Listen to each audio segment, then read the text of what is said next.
We can start by seeing that Tommy Oliver is the Green Ranger, and he is alongside Rita Repulsa.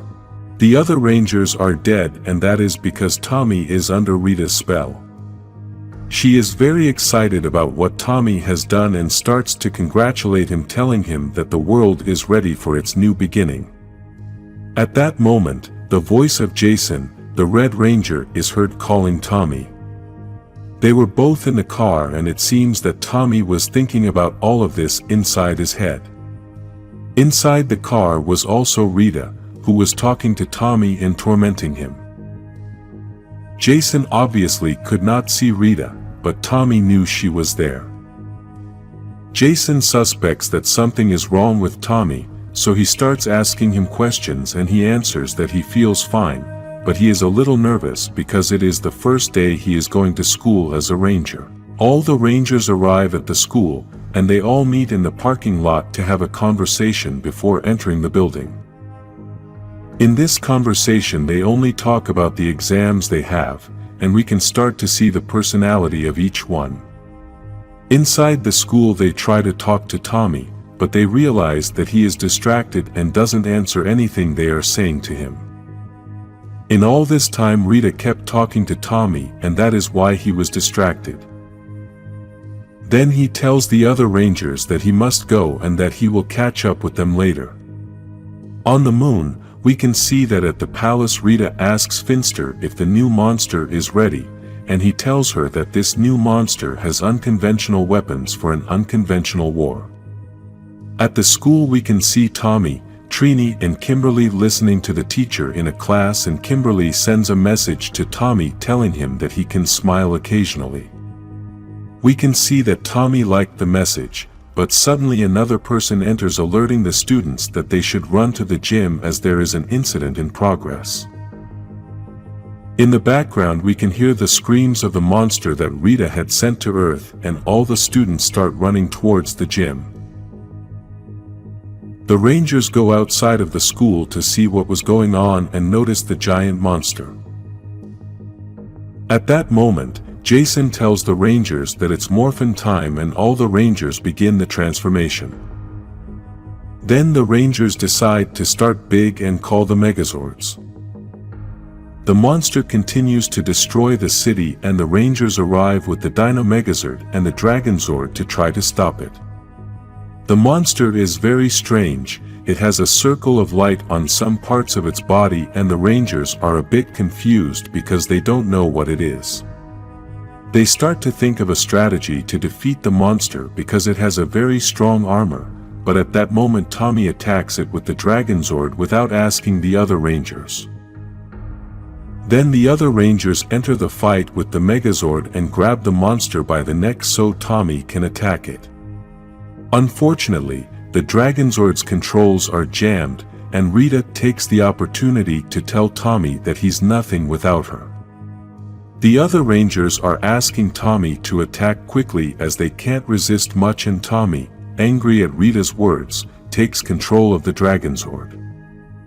Then he manages to explode the monster with the tail, but Tommy loses control and the Zord is not responding. Because of this, he destroys a part of the bridge, and some people are in danger, so Kimberly goes to the rescue in her Zord. Kimberly's Zord takes off from the Megazord and manages to reach the cars that were about to fall into the water.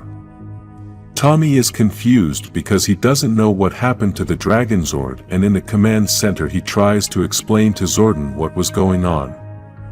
Then Jason and Tommy start arguing as Jason tells him that he didn't follow orders, and Tommy tells him that he didn't understand anything. Zordon stops the fight and talks about the responsibilities each of them has. He also talks about being vigilant, since now that Tommy is not on Rita's team, she is going to come in stronger.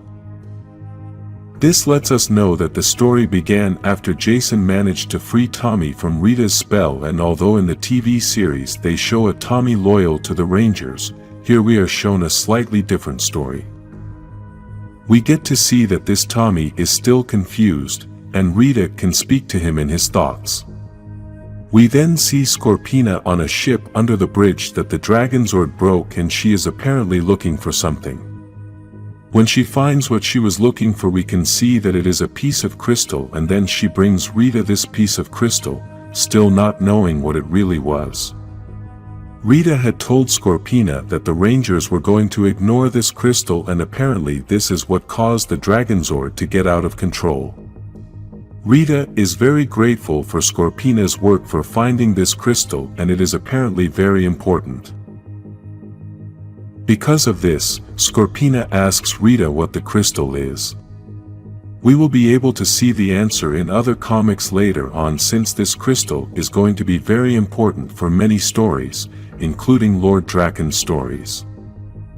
Bulk and Skull are making a video recapping everything that has happened with the Rangers since the beginning.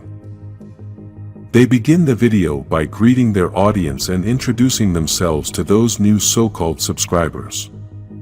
They start this recording from the juice bar and begin to explain everything they have been able to record about the Power Rangers.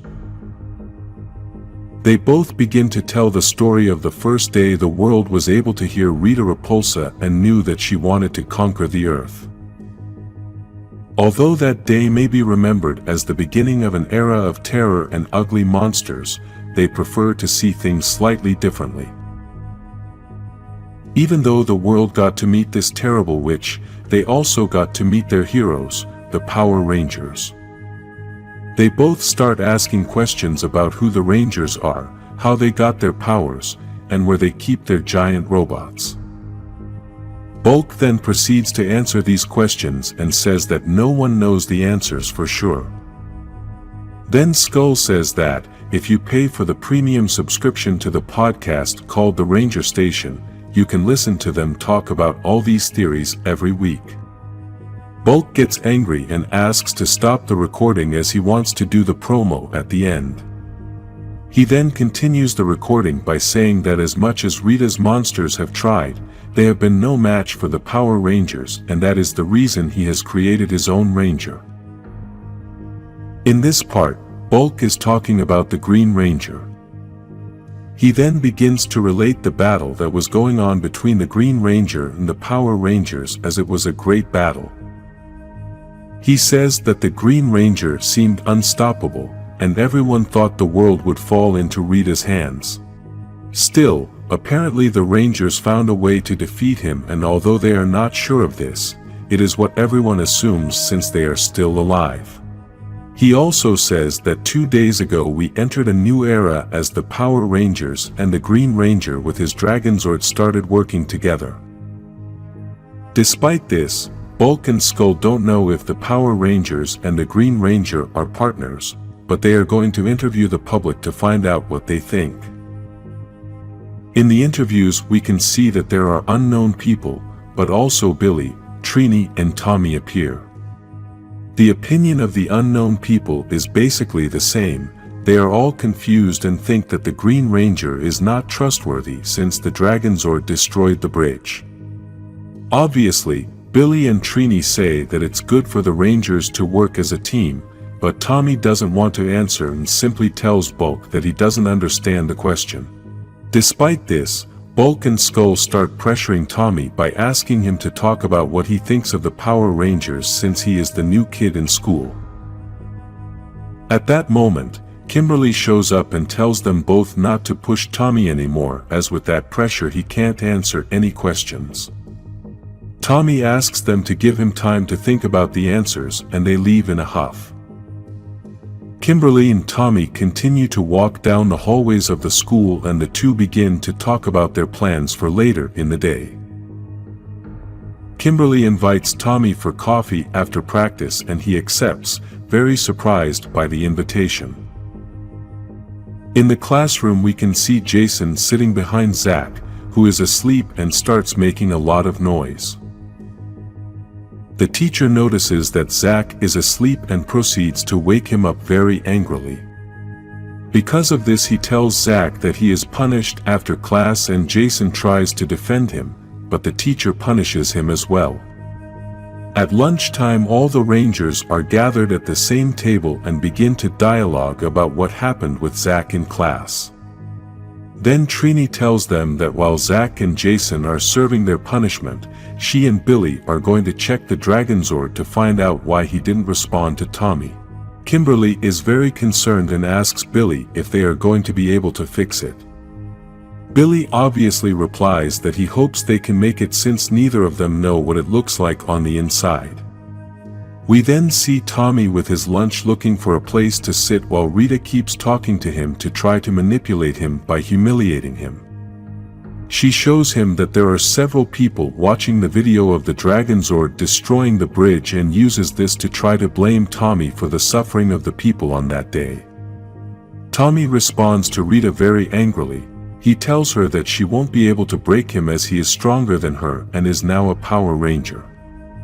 At that moment, Tommy finds the other Rangers and sits down with them, but unfortunately, the bell rings and the Rangers must go to their classes. Tommy has a different schedule, so he is left alone at the table, but Kimberly reminds him before he leaves that they will see each other later. Bulk and Skull continue to interview people, and this time they are interviewing Jason and Zack. They both try to tell Bulk that the Rangers are a team and Rita also has a very large team. If the Green Ranger has switched sides, then they don't think that's a bad thing, but Bulk asks him, how do the Rangers know they can trust him? Zack tells him that the Rangers are giving him a chance. Jason ends up replying that everyone deserves a second chance, and if the Rangers believe in that guy, that's good enough for him. Then, at Rita's palace we can see that she is sitting on the throne with the crystal that Scorpina had been looking for, which she wants to know if the crystal is ready. Rita replies that even though the chaos energy caused by the Dragonzord destroying the monster and then the bridge, it was a very good start for an initial charge, even so, they need more. With this we can already know that Rita wants to fill this crystal with evil energy called chaos energy, which she can get when the crystal is near the Green Ranger, and he destroys something. Jason and Zack are serving their punishment, locked in a classroom after school, and since they have plenty of time, they begin to talk. Jason is a little upset that Zack won't tell him what's going on with him because he stayed up at night and that this caused him to fall asleep in class.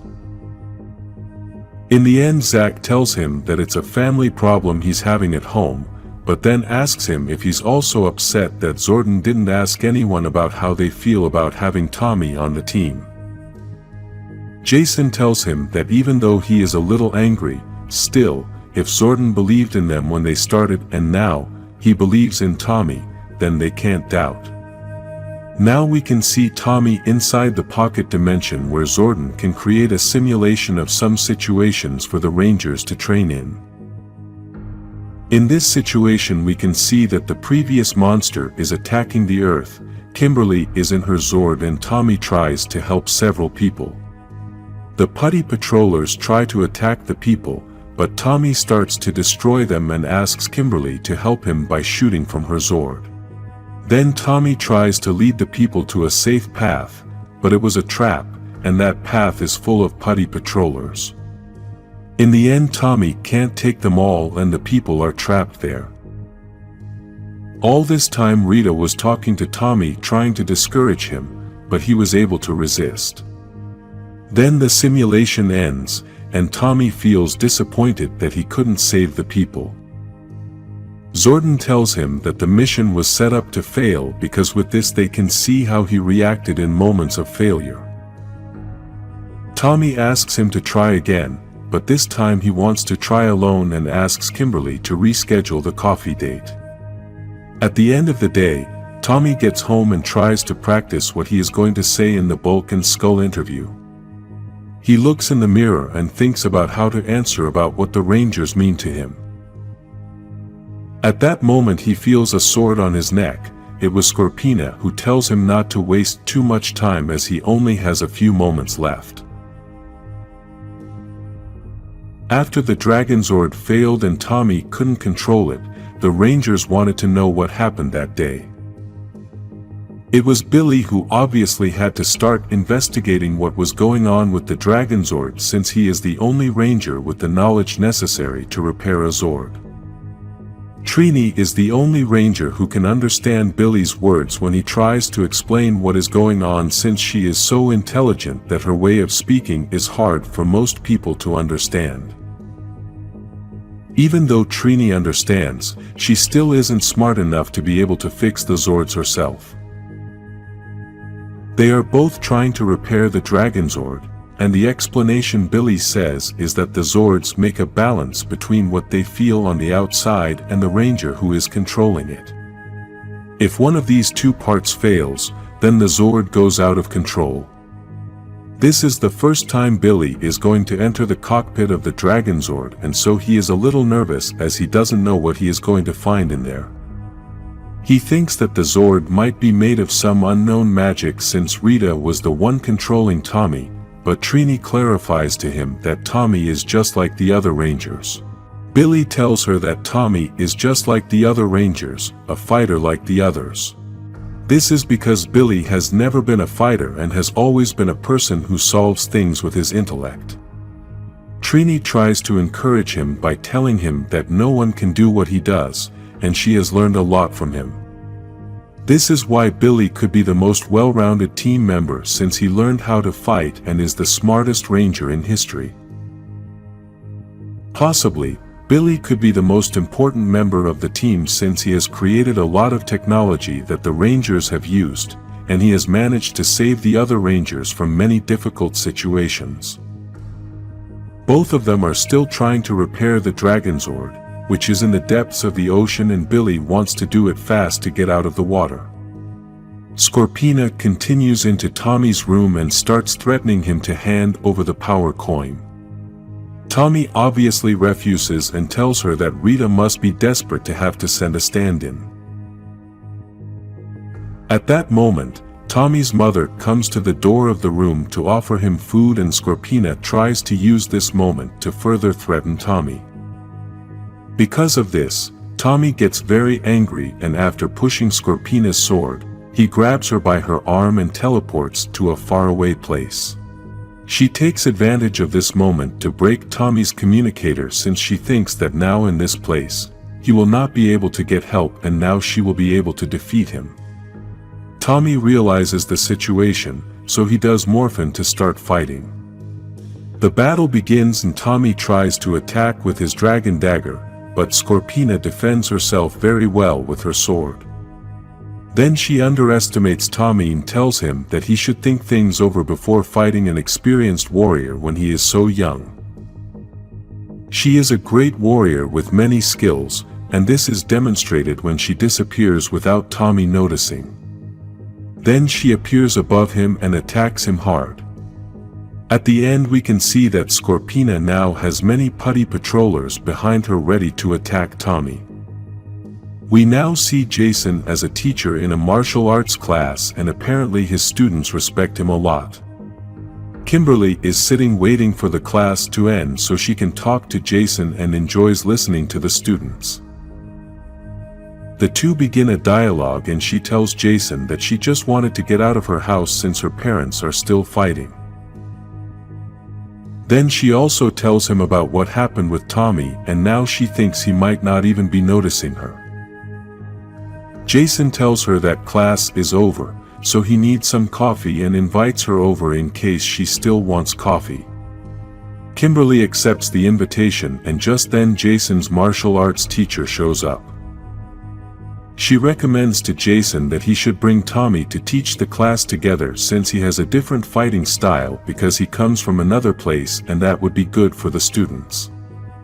In Jason's words we can notice that he didn't like this idea very much, but he still said he would think about it. At that moment, the communicator rings and Zordon tells the Rangers that Tommy needs help. In the middle of Tommy's battle, we can see the words of Rita, who is explaining what is truly going on as she has a hidden plan. Scorpina's sword has the Chaos Crystal, and every hit Tommy takes fills this crystal with energy. Rita chose Tommy because he never gives up, and she knew he was going to keep fighting. This is going to keep causing the crystal to keep filling with energy, and she will be able to complete her plan. Despite this, Rita wants Scorpina to take the power coin from him as she says this will get them the victory. Tommy is losing the battle and now Scorpina is going to try to take the power coin from him. At that moment, Jason and Kimberly arrive to save Tommy by firing their blasters at Scorpina. Jason starts fighting Scorpina while Kimberly tries to free Tommy using the blaster sword. Then Zack arrives to help the Rangers as well and Scorpina continues to threaten the Rangers by telling them that Armageddon is coming. When Kimberly finally frees Tommy, Tommy starts running to try to catch up to Scorpina, saying that he can't let her escape. Despite this, Scorpina escapes and Tommy is left very confused in the middle of the forest as Rita starts talking to him again. She tries to turn him against the other Rangers by telling him that Jason wouldn't have needed help and basically making him feel like a failure. She also tries to make him think that the other Rangers think he is a failure, and this is why they must come help him. Although Tommy tries to stop Rita from playing with his thoughts, she manages to make him start to get confused. Because of this, Tommy tries to defend himself from the Rangers by explaining everything that happened since they are confused. The Rangers don't understand how Tommy was with Scorpina in that place and Tommy thinks that they are accusing him. Rita's words really have Tommy very confused, and this has started to create misunderstandings among the Rangers. At the command center, the Rangers along with Zordon try to figure out Rita's plan as they understand that she is after Tommy's power coin and is going to try anything to get it. Rita keeps talking to Tommy in his thoughts and tells him that the right decision is to give the coin to her. Despite this, Tommy says that he doesn't care what she tries, but he's not going to give her the power coin or the Dragonzord. Kimberly then asks Billy and Trini if they managed to figure out what was going on with the Dragonzord. Billy begins to explain that basically the Zord was fine, but for some unknown reason the Dragonzord stopped obeying Tommy. Rita takes this opportunity to tell Tommy that he is to blame for this and that he is to blame for the destruction of the bridge. Suddenly, Tommy shouts very angrily and says that he is tired of all this, the annoying talk and all. At that moment, he could no longer continue talking and fainted. In Rita's palace we can see that Golder is locked up as a punishment for losing the Green Ranger. Because of this, Golder does not want to eat as he feels ashamed for failing his queen and now thinks that she will never release him. On Earth, after Tommy passed out, he now wakes up in his mother's house and she tries to wake him up. Tommy wakes up and is very confused, not knowing what was going on. His mother begins to explain to him that he had passed out and his ranger friends brought him home to rest. With those words Tommy was already suspecting that something was not right, and his mother started to tell him that he should just give up. As she says these words, she starts to take off her mask as she was not Tommy's mother, she was actually Rita in disguise. Tommy gets very scared, and Rita starts to tell him that she is the only one who really loves him. Suddenly, Tommy screams very loudly and at that moment he wakes up again in the command center. This was all part of a hallucination he had while passing out. The other Rangers are very concerned as they don't understand what is happening to Tommy as he is still very confused after passing out. Kimberly tries to calm him down and asks Alpha to get him some water. The Rangers think that something might have happened to him because of the fight he had with Scorpina. Trini starts checking Tommy's pulse and notices that his heart is beating too fast, so she tells Zordon that she thinks they should do a scan. Zordon thinks the scan would be very prudent and Trini tries to calm Tommy down by telling him that she is going to try to find out what was happening to him. Rita, in her palace, starts to say that Tommy is losing control and the best part is that the other Rangers haven't noticed. She also explains that she is still connected to the Green Ranger since, Even though she is not under his spell, she is still connected to his powers since she gave them to him. Scorpina begins to apologize for failing the mission since she was supposed to take the power coin from Tommy and also the dragon dagger. Rita replies that she did an excellent job since what they needed was for Tommy to fight at his maximum power so that the green energy of chaos would begin to fill the crystal with energy. Now all that's left is the final attack and the crystal will have enough energy to open the portal. Scorpina is confused as she thought they needed the dragon dagger for the final attack, but Rita tells her that they don't need the dragon dagger, they just need a dragon dagger. This means they can create a replica of the original dagger, and this would be enough. Finster brings a hot metal in liquid form to fill the hole of a putty patroller that has the dragon dagger impregnated after the fight with Tommy. This way they can create an exact replica of the original dagger. In the command center, Trini begins to test Tommy to find out what is happening in his body and all his energy. She starts talking to him to try to calm him down as Tommy is very nervous and says that Trini is very good at relaxing her patients. Then, they both start to hear a very loud noise and they leave the command center along with Alpha. This noise was caused by the Dragonzord, which tries to hit them with its tail and Alpha 5 is destroyed. Trini and Tommy were able to dodge the blow and now she thinks he called the Zord. They both morph to try to stop the Dragonzord, but it quickly attacks them, so Trini calls her Zord so they can fight. The battle of both Zords begins and although Trini's Zord is very fast, still, the Dragonzord is very powerful and manages to knock him down. Tommy tries to control the Zord with the music of the dagger, so the Zord starts to get closer. Tommy keeps playing the melody to control the Zord and when he thinks he is under control, the Dragonzord attacks him. Suddenly, Tommy wakes up again in the command center and it seems that he had another evil vision provoked by Rita. He begins to tell Trini everything he saw in his vision, although he still thinks it all felt very real. She tries to calm him down and asks him to lie down again so she can review his entire energy scan. The other Rangers are gathered in a restaurant and Zack is talking to them about what's going on with Tommy. He thinks something isn't right, but they don't know what it is yet. Despite everything that has happened, still, Kimberly keeps defending Tommy, then gets really angry and tells the other Rangers that if they have something to say they should say it now.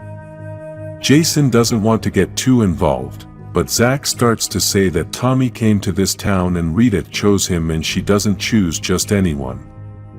They don't know if even Rita is still controlling him since in the woods, he had a bad attitude and that should scare them all. Kimberly asks Zack if he's not even going to give Tommy a second chance, but he replies that they just need to be much more careful. Kimberly then asks Jason for his opinion, and he tells her that with all the things that have happened, it's clear that there is something wrong with Tommy. Kimberly tells them that this is a reason for them to help him and Jason replies that they are going to help him, but they can't do much until he admits to himself that he has a problem. Then Billy says he's going to be able to fix the communicator and at that point Trini calls the Rangers to go to the command center to see something.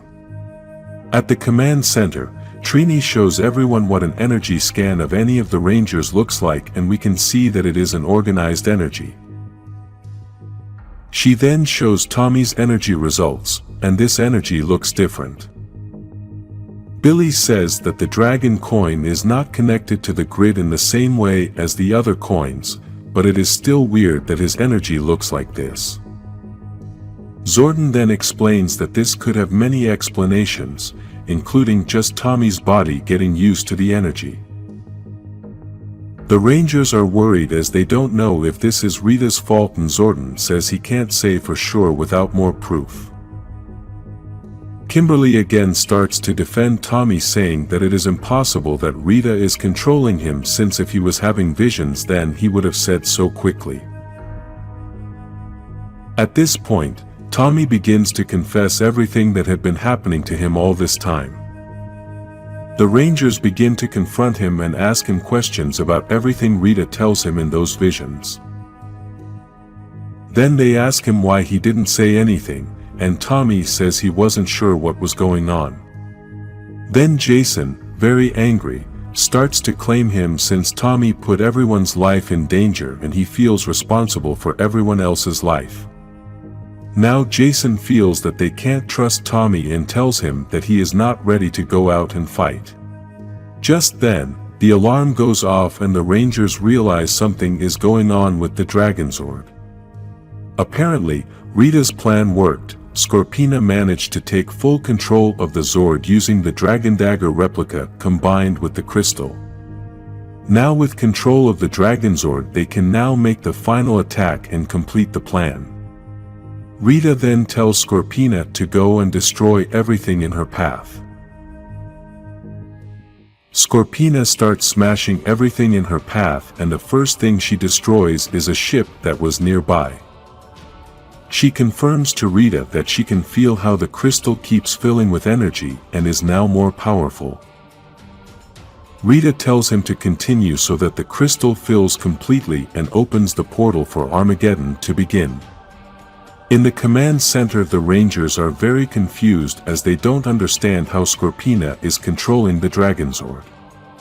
Apparently, Zordon is not surprised as he says that Rita's history with the Dragonzord is very long, and he seems to assume that because of this she must have found a way to control the Zord.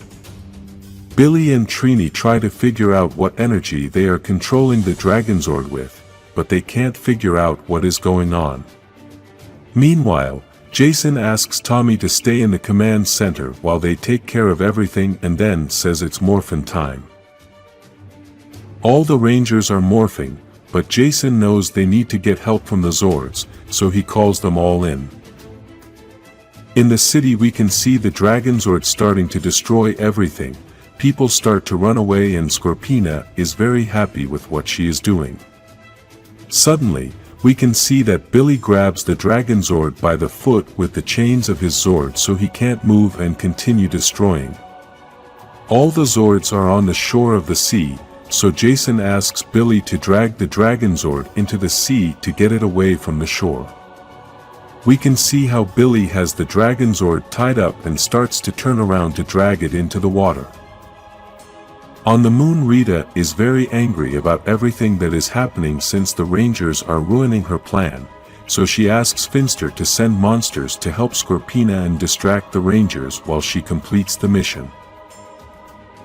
Just then, 3 giant shark-headed monsters appear and start beating up the Zords, and one of them breaks the chains that were keeping the Dragonzord bound. Zack, Billy and Trini begin to battle the monsters, while Jason and Kimberly try to stop the Dragonzord. The battle is very difficult as the monsters are very strong and Scorpina is attacking Jason with the full power of the Dragonzord. In the command center we are about to witness the most important part of this story, and that is that Tommy starts to listen to Rita again. She tries to humiliate Tommy by telling him that he was left out again and that the hero life is not for everyone. Tommy gets very angry and tells Rita that he remembered some words Trini had said to him. When you go through something terrible, ignoring it empowers him, and the only way to deal with it is to face it. Then, he tells her that, instead of listening to her all the time, he should be the one talking, and he doesn't think she is real. He thinks she's just a reflection of his self-doubt, his insecurity, and everything he hates about himself. Yet, she is still himself, and the only way she has power is if he gives it to her. Then, Tommy is filled with self-confidence and the specter of Rita begins to fade as she screams in despair. Now, Tommy is full of confidence and thinks that he can't just stand there and do nothing while the Rangers are about to be defeated. Zordon tries to persuade him by telling him that if he leaves then he will be disobeying a direct order from Jason. Still, Tommy says that he has the real dagger and perhaps this can save the situation. He is also very sorry to learn that he is disobeying an order, but feels he must try, so he does Morphin. In the middle of the battle, we can see that Tommy appears on top of the Dragonzord's head and Jason is very surprised. Then, Tommy starts creating music with his dagger to try to control the Zord, but Scorpina taunts and makes the Zord shake so Tommy falls off. Kimberly manages to catch Tommy with her Zord and then Trini tells Jason that they need the Megazord since the monsters are too strong. At first, Jason refuses as he is trying to stop Scorpina, but Tommy tells him to call the Megazord as he has a plan. Jason trusts Tommy and begins the Megazord transformation while Tommy asks Kimberly to get as close as she can to the Dragonzord. He then lunges towards the Dragonzord and goes in, breaking the Zord's eye. As he battles Scorpina inside the Zord, the Megazord finishes his transformation and is ready to finish off the monsters. The second round of the battle begins. The Megazord is destroying the monsters with the sword, while Tommy continues to fight Scorpina inside the Dragonzord. All this distracts Scorpina and Tommy is still focused on grabbing the dagger replica. He then manages to grab it and destroys it to stop the mission. Once again, the Rangers have managed to defeat Rita and damaged her entire plan. Even though the Rangers won the battle, in the command center they are arguing about what happened. Jason starts to call Tommy out for disobeying his orders. He tries to defend himself by saying they needed help, but Jason tells him that's not enough of an excuse. The fight gets really loud, and Tommy tells Jason that without him the Rangers wouldn't be there right now. Then Zack enters the argument and tells him that he couldn't trust what he was seeing. Tommy tries to explain to him that he managed to get himself under control and that there was no hallucination. He also explains that the dagger replica and the crystal were what caused his powers to go weird. Now that it's destroyed, they just need to concentrate on locking Scorpina up. He then turns to leave, but Jason tells him they're not done yet and Zack grabs him by the arm to keep him from leaving. This causes Tommy to get very angry and he asks Zack to let go. Zack then tells him that he is tired of him telling the Rangers what they should do. Tommy again asks him to back off and Zack asks him if he is going to be an evil Ranger again. The argument continues and while they are still very angry, the crystal continues to fill with energy as it feeds off the chaos. Even though the dagger is broken, the crystal is still intact and can continue to fill with energy. Then, Tommy and Jason reach their limits of patience and are about to start fighting. This causes the crystal to fill completely with energy, which was Rita's plan, and then the portal opens. Jason asks the Rangers to put their helmets back on as they don't know what is happening, but at that very moment the energy creates a huge explosion. This explosion was so big that it destroyed half of the command center and even though the Rangers are okay, we don't know where Zordon and Alpha are. Tommy thinks it's another hallucination, but Trini tells him it's all very real and this is because they see a giant monster appear. Kimberly thinks they need the Zords, but something very strange starts to happen and the monster begins to shrink in size. The monster greets the Power Rangers and tells them that he has been waiting for this moment for a long time and is eager to destroy them. Now the Rangers must try to face this powerful being and they don't know where he comes from, and they already realize that he has a great power since he almost destroyed them all.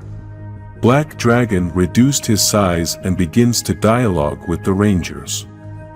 He tells them that he wanted to offer them a chance to surrender, but he knew that was not going to happen. Obviously, the Rangers are very angry since this unknown monster destroyed the command center, so Jason tells him that he just destroyed their home and there is no chance in the world that they will surrender. Obviously, all the Rangers agree with their leader, so Black Dragon replies that all is decided, and it was what he expected. He then proceeds to begin his attack, something the Rangers had never experienced before and didn't know was possible. The monster opens its mouth and begins to launch a wave of power that apparently separates the powers of the Rangers' bodies. This is why we can see the Rangers' suits begin to fade, and this appears to be a very painful noise as the Rangers try to cover their ears. Despite this, Jason asks Kimberly if he can do anything, and she already understands what to do.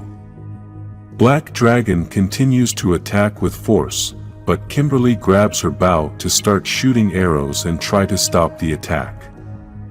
This attack is so powerful that it makes it difficult for the Rangers to move, so Kimberly's attack is very difficult to achieve. She manages to launch the first arrow, which explodes in the head of the monster, and with this she manages to stop the attack. Now the Rangers can move, so they start the battle to try to stop this dragon. Meanwhile, Kimberly continues to shoot arrows to give the Rangers a bit of an advantage, and they begin to run towards the monster. Zack and Jason try the first attack, but the monster launches its power and sends Zack flying. He then grabs Jason by the arm as Tommy tries to attack from behind, but the dragon is smart and throws a punch with his tail that also sends him flying and lands on Kimberly. He now has Jason grabbed and starts his attack directly in his face. Then Billy and Trini attack him from behind and stick their guns in his back. Despite this, the monster manages to hit them and throws them both to the ground, but he has to let go of Jason to accomplish this. The Rangers are taking a beating, but despite this Jason doesn't give up and tells the Black Dragon that he's going to give him one last chance. A bit of a rambling act, since they are the ones who took the brunt of the battle. Because of this, the monster refuses to give up and attacks Jason and Trini with an energy that comes out of his hand.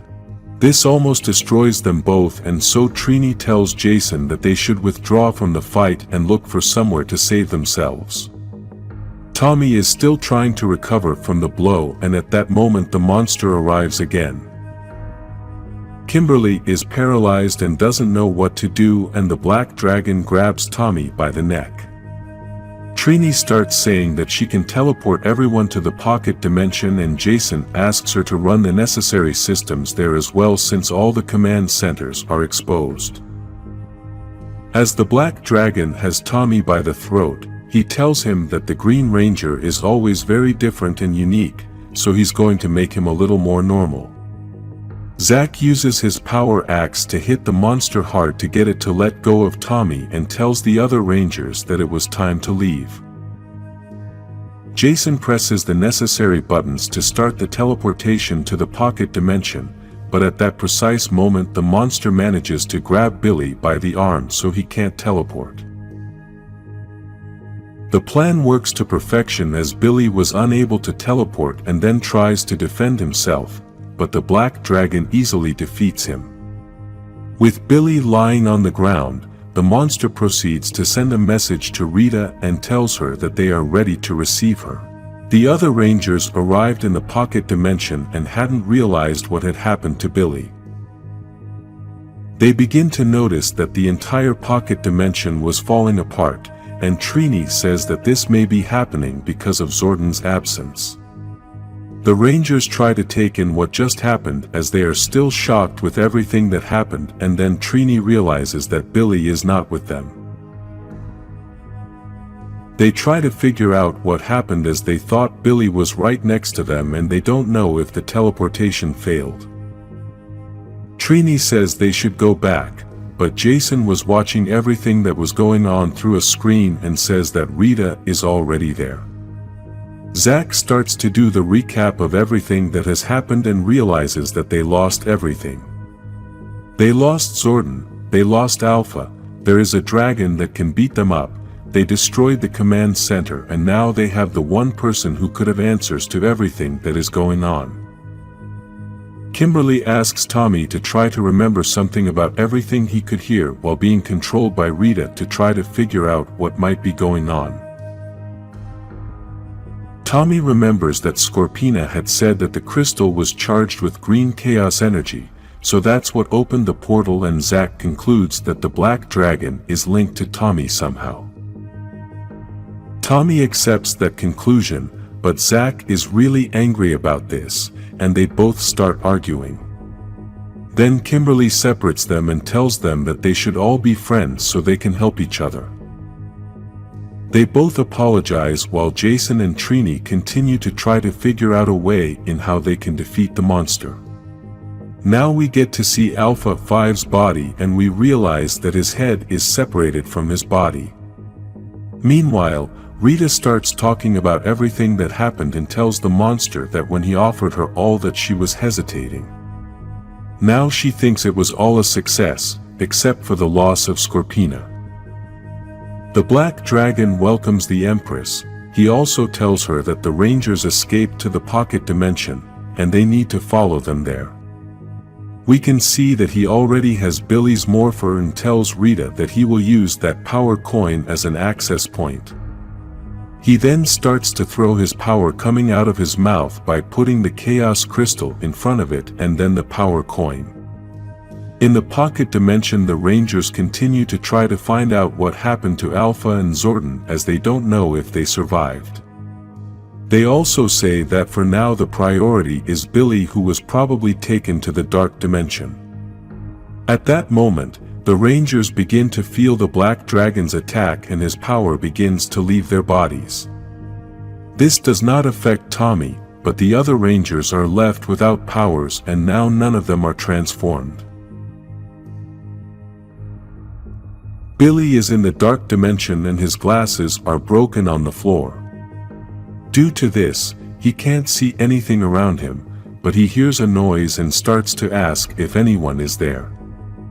Golder was close to Billy and the noise he heard was the chains he had. Golder starts talking to Billy and tells him that he will slowly get used to that place until he feels it is his home. The reason Golder is there in chains is because he failed Rita and lost his Green Ranger. He tells Billy that he had failed Rita many times before. Why is it different now? Golder gets very angry and basically tells him to worry about his own problems. In the command center we can see that the Black Dragon is in the Zord hideout near Jason, the Red Ranger's Zord. The monster uses his power again to wake up the Zords and tells them it's time to get up. Apparently, this power has the ability to control everything using the power of the Morphin grid.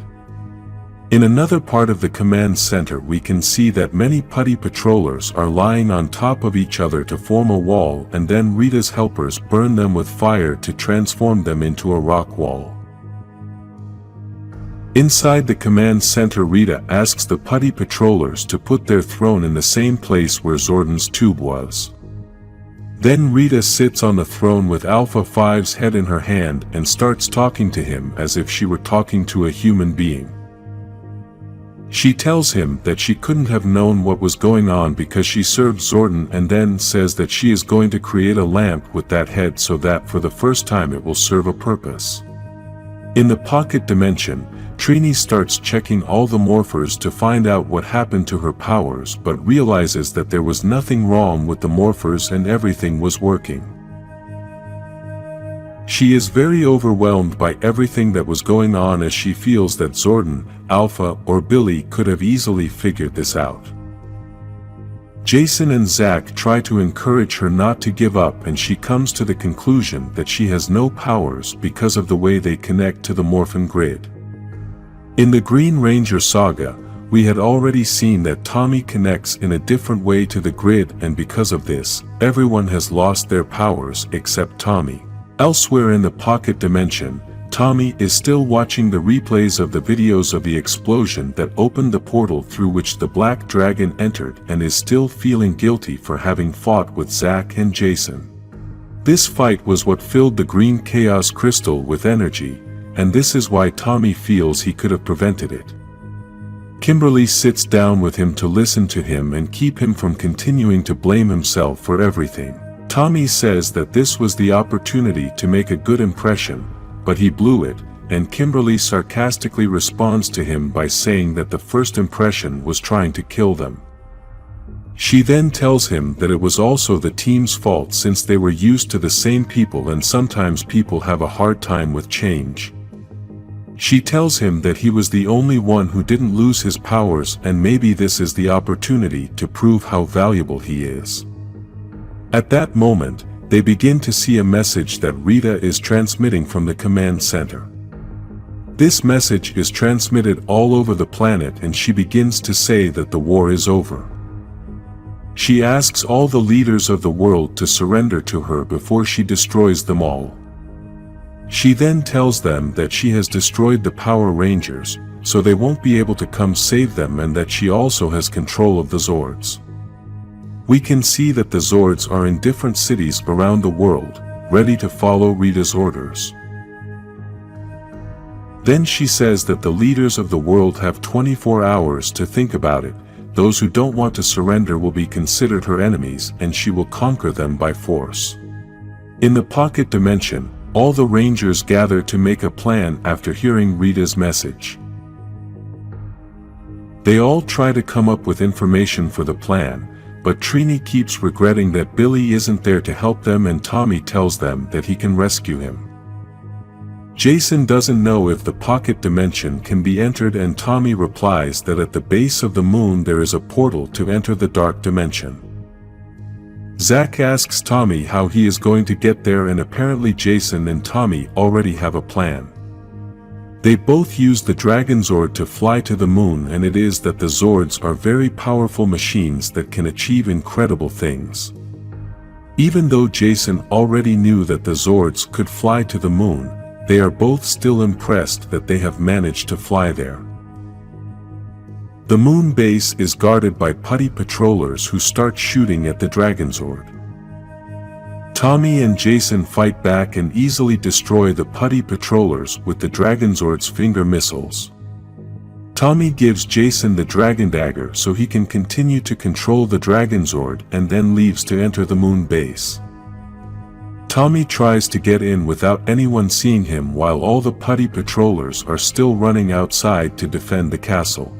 Then the Green Ranger gets to the machine that opens the portal to enter the dark dimension, but unfortunately, the Black Dragon was waiting for him.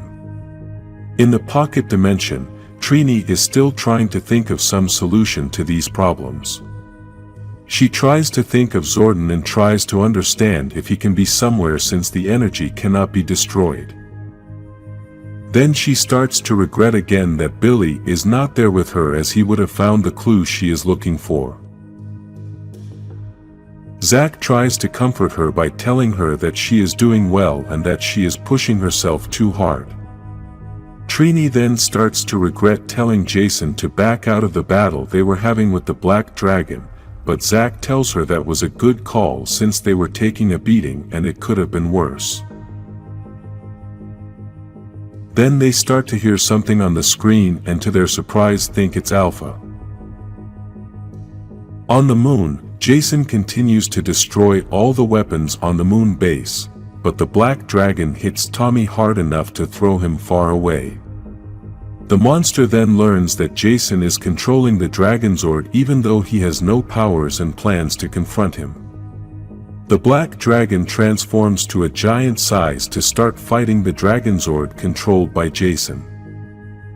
The monster is very powerful and also starts to beat up the Dragonzord. This monster hits the Zord so hard that it knocks Jason out and the Dragonzord is left floating and unable to move. Tommy is very worried about Jason, but unfortunately, he has a bigger problem right now as the Black Dragon is gigantic and can easily crush him. Because of this, the monster takes full advantage of the leverage he has and grabs Tommy by his arm. The Rangers are in the worst moment of their history since they have no powers and the last chance to save the person who can help them is lost. After Rita gave the leaders of the world only 24 hours to surrender, Bulk and Skull report everything that has been happening. In Tokyo, There is the Blue Ranger's Zord, and the military have been trying to get inside it but have not been able to. Due to this, they have caused a lot of destruction in part of the city, and the same is happening in other cities. The Zords have responded to the attacks and have started to destroy everything. Bulk starts to say that they haven't seen the Dragonzord since the attack in the bay. Basically this was when Scorpina was using the Zord to try to fill the energy crystal. On the moon, we continue to see that the Black Dragon has Tommy held by the shield and begins to claim several things from him. First, he tells him that he had everything, the Empress gave him everything. He turned his back on her and only to die all alone now on the moon.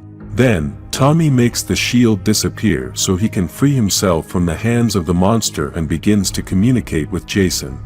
He tells him that he needs some distraction since it's too hard to fight a giant monster, but Jason is trying to stabilize the Dragonzord after the beating that the monster gave him, and now it's floating out of control. Tommy wants to try to rescue Billy again, and Jason advises him to stay close to the Black Dragon as it is so big that he won't be able to move well enough to catch it. The monster thinks Tommy wants to escape from the moon and keeps trying to attack him to stop him. Then, the Green Ranger takes advantage of the lack of gravity on the moon and raises one of the palace's guns to shoot the monster. Even though it was a good try, the Black Dragon attacks it and obviously manages to knock it down.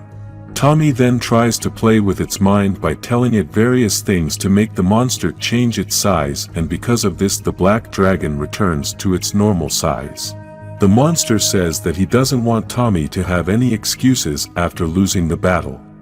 At that moment, Tommy tries to attack him quickly, but the Black Dragon is very strong and manages to knock him down. With Tommy on the ground, the monster begins to hit him very hard to try to finish him off, and the Green Ranger's helmet begins to crack.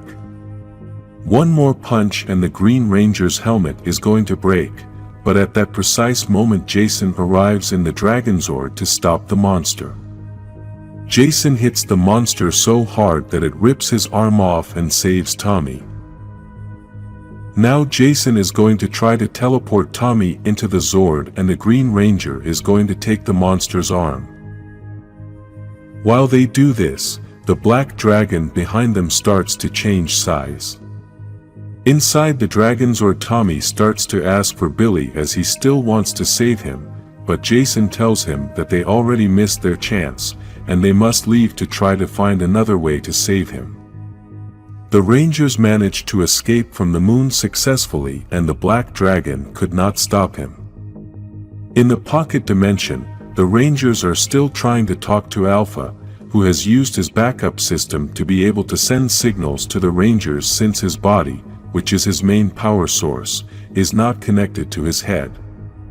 Alpha begins to respond to the Rangers and explains that he is lying in the trash unable to move since he has no body. He also tells them that Rita sent all his parts to be melted down, but before that, he was able to hear her plans. At that moment, Jason arrives holding Tommy, who is in bad shape and needs to rest. Jason then explains to the Rangers everything that happened and gives Trini the arm of the Black Dragon in the hope that this can help them in some way. Alpha greets Jason, and Jason is very surprised to hear Alpha's voice again. The robot begins to explain to the Rangers how the Black Dragon is controlling the Zords and is using Billy's power coin to access the Rangers' powers. Everyone is worried as Rita's deadline is almost up and they need to find some way to stop her. In the command center we can see how they use the Blue Ranger's power coin to access the powers, and Rita starts to complain to the Black Dragon. The monster responds that he underestimated the Green Ranger, but that won't happen again. Rita doesn't understand how they can't take away the Green Ranger's powers, and the Black Dragon tries to explain to her that the Dragon Coin accesses the grid in a different way. Rita begins to doubt the monster and tells him that she thinks that on the moon he was hesitating to destroy the Green Ranger. This makes the Black Dragon very angry, and he tells Rita that he is doing everything for her since she was not able to destroy the Rangers. Rita tries to tell him about the monster's motives for destroying the Rangers, but he yells at her that his motives are none of her business. He then tells her that he only wants to destroy the Green Ranger himself, and the next time he sees him he won't hesitate to give him the final blow. Meanwhile, we can see that Finster has created a new arm for Black Drakkon since Jason had ripped off his other one. In the dark dimension, Billy tries to talk to Golder, but Golder doesn't want to talk to him as he thinks they are enemies. Golder is very convinced that Rita is still his Empress, and he is her sworn honor guard, so therefore, they are still enemies. Billy tries to play with his mind by telling him that maybe Rita doesn't think the same way, but Golder still hopes that she still thinks about him. In the pocket dimension, Zack approaches Tommy and apologizes for everything that had previously happened between them. He tells him that even though Rita chose him, it doesn't mean that there is something wrong with him. He also tells her that only a ranger has been able to fight a giant monster alone, and this refers to the battle Tommy had with the Black Drakkon on the moon. Tommy then replies that, if there was any way he could have traded places with the other rangers, he could have done it. At that moment, Tommy has a great idea that can help the rangers change everything. He quickly tries to talk to the other rangers and tells them that he has a plan to activate everyone's powers. Basically, the plan is to use the Black Dragon's arm to produce the same energy that is going through the Blue Ranger's power coin to access the grid. This same energy could be used to go through the Green Ranger's power coin to help the other rangers connect their powers to the grid again. Alpha begins to explain that this is possible, but Tommy would be helpless since he would not be able to use his powers. Despite this, Tommy wants to go through with the plan as he says that the other rangers together can get the Zords back and that he can't do it all alone. Tommy uses the arm of the Black Drakkon, and they all start morphing. The whole place is filled with green energy, and then something unexpected happens. All the rangers have achieved the transformation, but now they are all green. There is very little time left for the leaders of the land to surrender and start being loyal to Rita. Meanwhile, the Zords are ready to start the attack, and the Black Drakkon says that they are going to turn the cities into rubble. This monster's plan is to start in the Power Rangers city, and he is preparing Jason's Zord to start the attack. Despite this, the soldiers don't give up and want to keep fighting even though they know they have no chance of winning. Suddenly, they begin to see a green light that does not allow them to see well, and they hear a voice telling them not to worry. This voice is Jason, the Red Ranger, who is now green because of the transformation with the help of Tommy. In addition to his green color, Jason also has Tommy's shield, which gives him more energy and protection. The Black Drakkon wastes no time and quickly attacks Jason, but he dodges the attack. The monster then tells him that no matter how he finds a way to transform again, he still has control of the Zords. Jason tells him that now that he can transform again, he has access to his Zord and all the others as well. All the Rangers respond by confirming that this is true since they were all inside their Zords. Zack has control of the Mastodon, Kimberly is still flying in her Zord, and Trini is ready for action again online. Despite this, the Rangers do not have control of the Blue Ranger's Zord, so the Black Drakkon takes advantage of this and gives the order to the Zord to begin the attack. Before the Blue Zord starts the attack, he receives an attack from the Dragonzord, and Tommy tells him that he is not going to let the monster destroy everything. Because of this, the Black Drakkon changes size to start fighting the Dragonzord and hits him hard in the face. The monster tells Tommy that he shouldn't have come back, and now that he is alone, nothing is going to save him. Tommy tells him that he has learned his lesson and because of that he is using the dragon dagger. We can see that Tommy is not transformed as he had to share his power with the other Rangers and is using his dagger to control the Dragonzord. At that moment, Kimberly says that this time Tommy is not alone, and we can see that all the Zords are gathered to start the final battle. In the dark dimension, Billy and Golder see everything that is happening in the city as somehow it is all being projected in front of them. They both start talking about what is happening and Billy can tell that Golder is very angry. Because of this, he starts asking him several questions and Golder confesses that he doesn't like Black Dragon. He also tells Billy that he is the one who should be there in that battle and not Black Dragon. Now, Billy asks him more questions to try to get information about the identity of the monster and Golder starts talking about how the communication with this being went. He says that the Black Dragon is from the future, and it was a voice that came to Rita to make a deal. Golder is not sure if that is his true form as he can change size at will and he had never seen that. Then, Billy starts to analyze the monster's armor and he can notice that on the neck of the monster's armor there is a gateway. Then, Billy asks a big question and tells Golder. How is it that they can see everything that is going on in the city while being prisoners? Golder tells him that he can control the dark dimension because just because he is there doesn't mean he can't control it.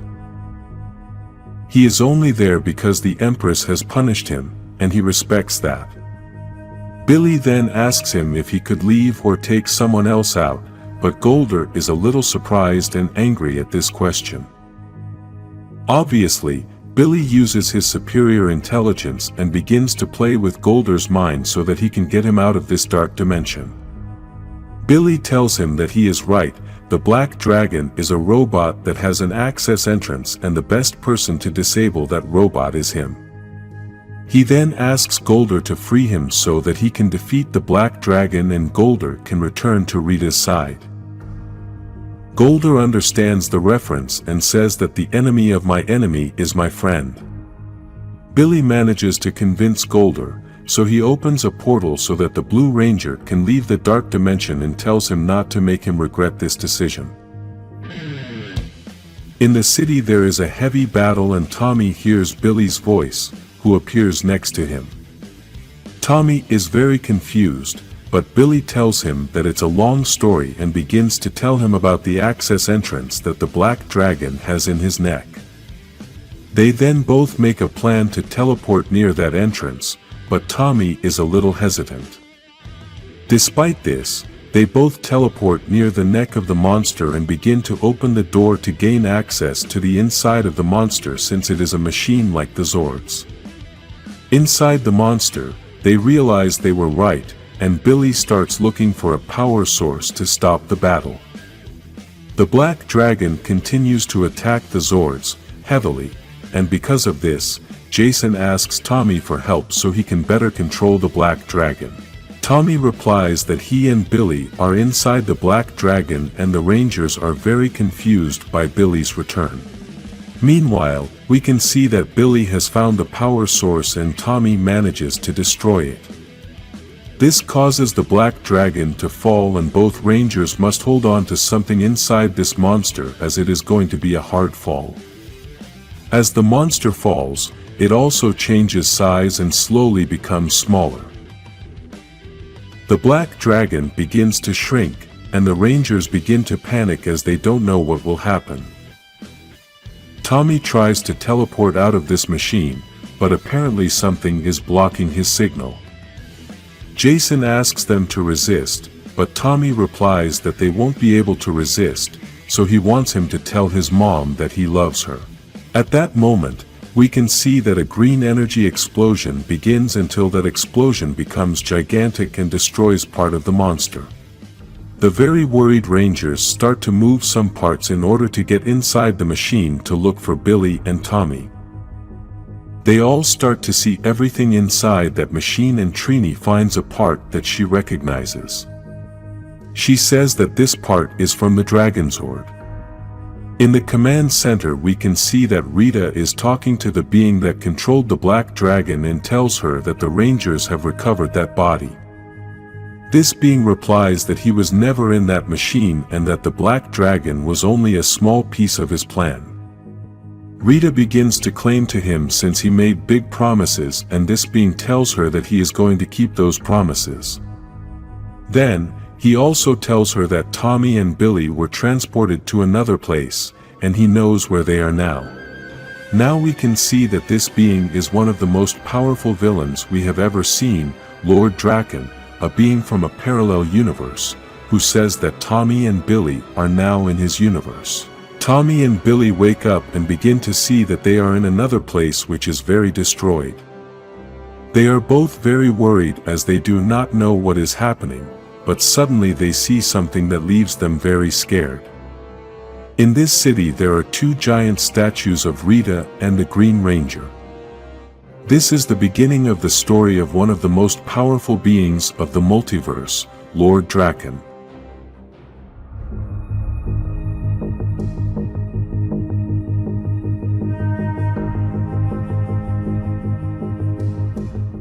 After the Rangers succeeded in destroying the Black Dragon, they didn't have to return to the pocket dimension, but because they were there so long, their parents thought they were lost. Now, the Rangers return home and tell their parents a lie to try to explain why they were missing for so long. Unfortunately, Billy and Tommy were unable to return as they were teleported to another universe. The police try to gather all the information to try to find them both, but the parents only know the lies told to them by the other Rangers.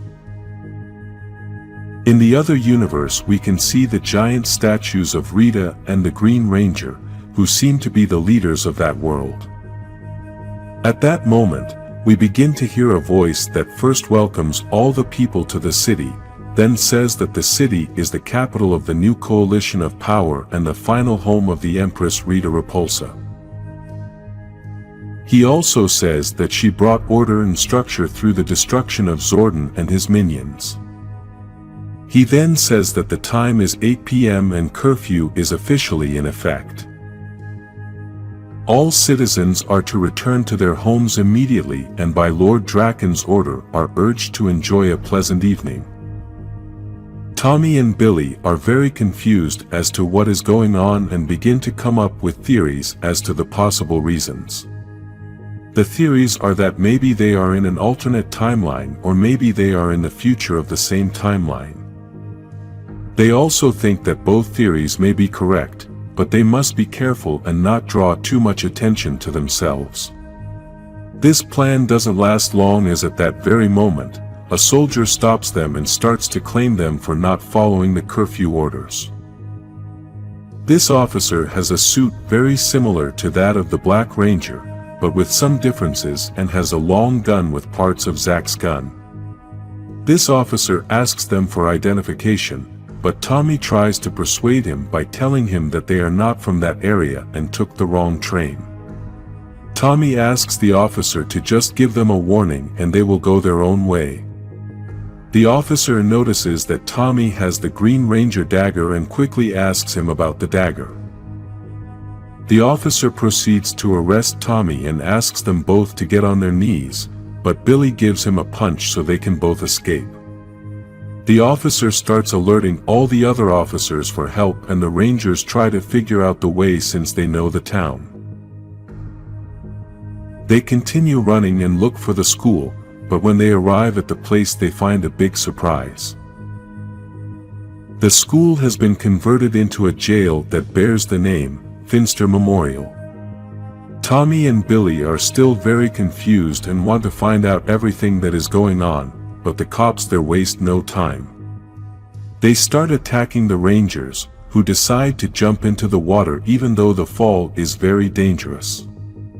They both jump into the water and the guards say that they should alert Lord Drakkon of this event as he will want to know about it. Tommy and Billy make it out of the water and now plan to find out just how different that world is. In the main Ranger universe, in the Dark Dimension, Rita seeks answers from Golder about how Billy escaped. Golder obviously lies to Rita, telling her that Billy had a secondary teleportation device that the Black Dragon clearly couldn't find.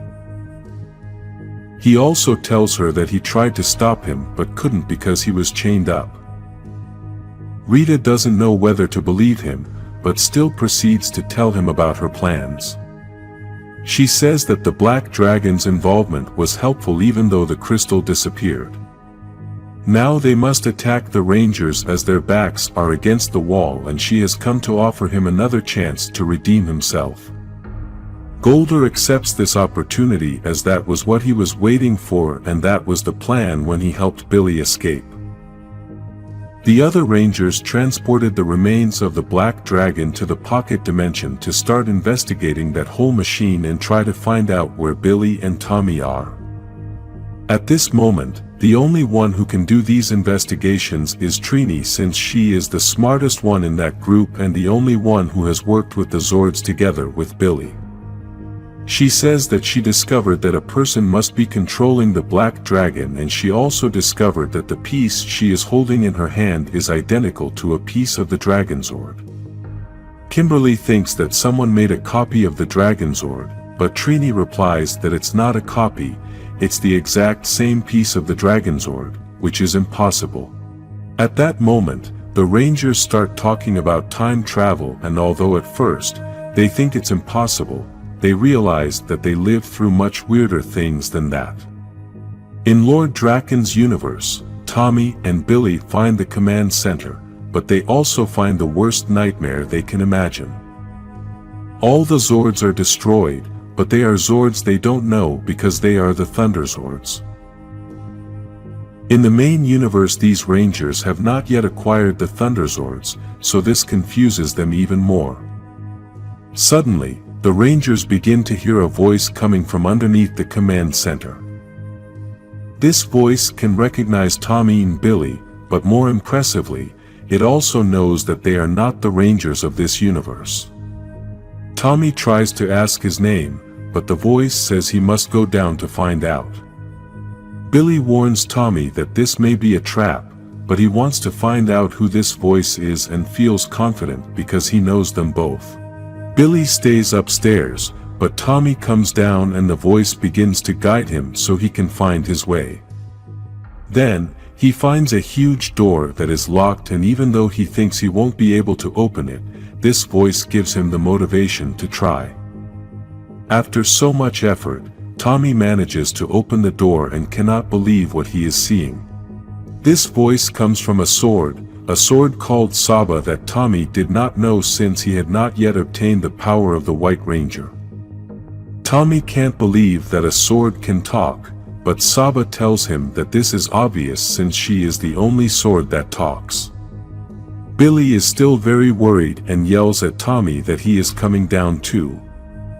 At that moment, several ships arrive that are looking for the Rangers, and Saba warns them that they must leave. Unfortunately, several officers surround them with guns pointed at them, and the Rangers have no escape. One of the ships opens its doors and Lord Drakkon starts to come out, who begins to congratulate Tommy and Billy for having succeeded. He then welcomes them both to his world and says that this is a better world, but says that their time in that world is going to be short. Tommy recognizes that Lord Drakkon is the leader of this universe, so he tells him that he doesn't plan to kneel before him, and then tells him that he doesn't know who he is dealing with. Lord Drakkon very calmly responds to Tommy by telling him that he does know who he is, since after all he is only an inferior version of himself.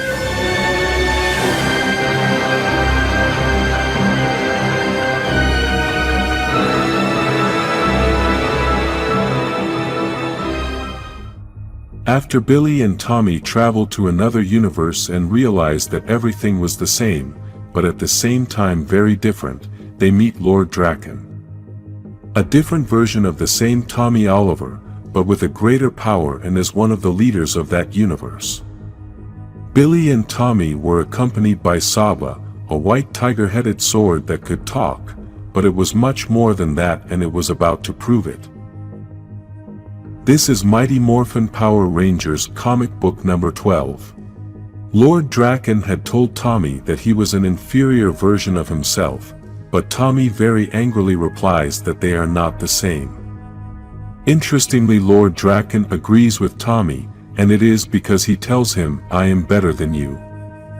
Then, Drakkon gives the order to his guards to take the Rangers to the ship to lock them up and thinks that after a long time finally the sword Saba will be his. The sword responds by telling him that his plans are slightly different, and his eyes fill with a red energy. The earth begins to shake, and everything starts to move.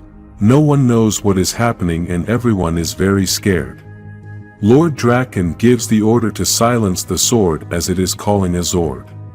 Then, there is a loud explosion, and everyone goes flying. The white tiger Zord has awakened, and Saba has the power to awaken this Zord. This is one of the Zords that the White Ranger uses, but the Tommy of this time had not yet met him as he did not know the power of the White Ranger either. Lord Drakkon orders his guards to go to the ship to start shooting at the Zord to destroy it.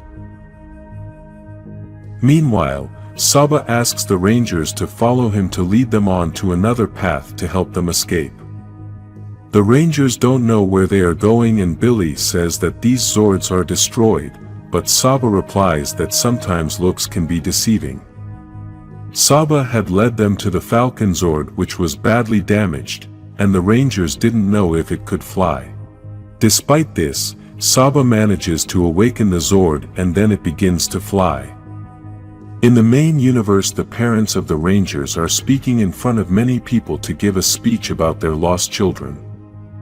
Obviously, the parents don't know what is going on and they think Billy and Tommy are lost.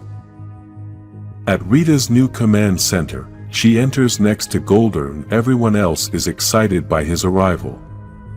Rita sits on her throne and tells Golder that he can now realize that the Black Dragon's efforts paid off. She also says that even though they couldn't keep the Zords, at least they managed to take the command center away from the Rangers and now Zordon is gone. In addition to this, Tommy and Billy are in the Black Dragon world and now the Rangers are weaker, so it's time to attack to keep applying pressure. Then, Finster presents his new project and says that it is the most ambitious so far, but it requires things that only Golder can give him. Golder is very confused and doesn't understand what they need from him. Rita responds with a smile assuming Golder is very innocent and tells him that she wants a better Golder. In the other universe we can see that the Rangers are still traveling in the Falcon along with Saba, but then they land in a forest much further north.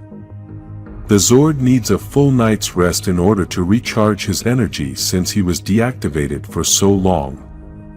Saba tells the Rangers that he made sure this forest is part of the Coinless, a united resistance against Lord Drakkon, and they must join that resistance.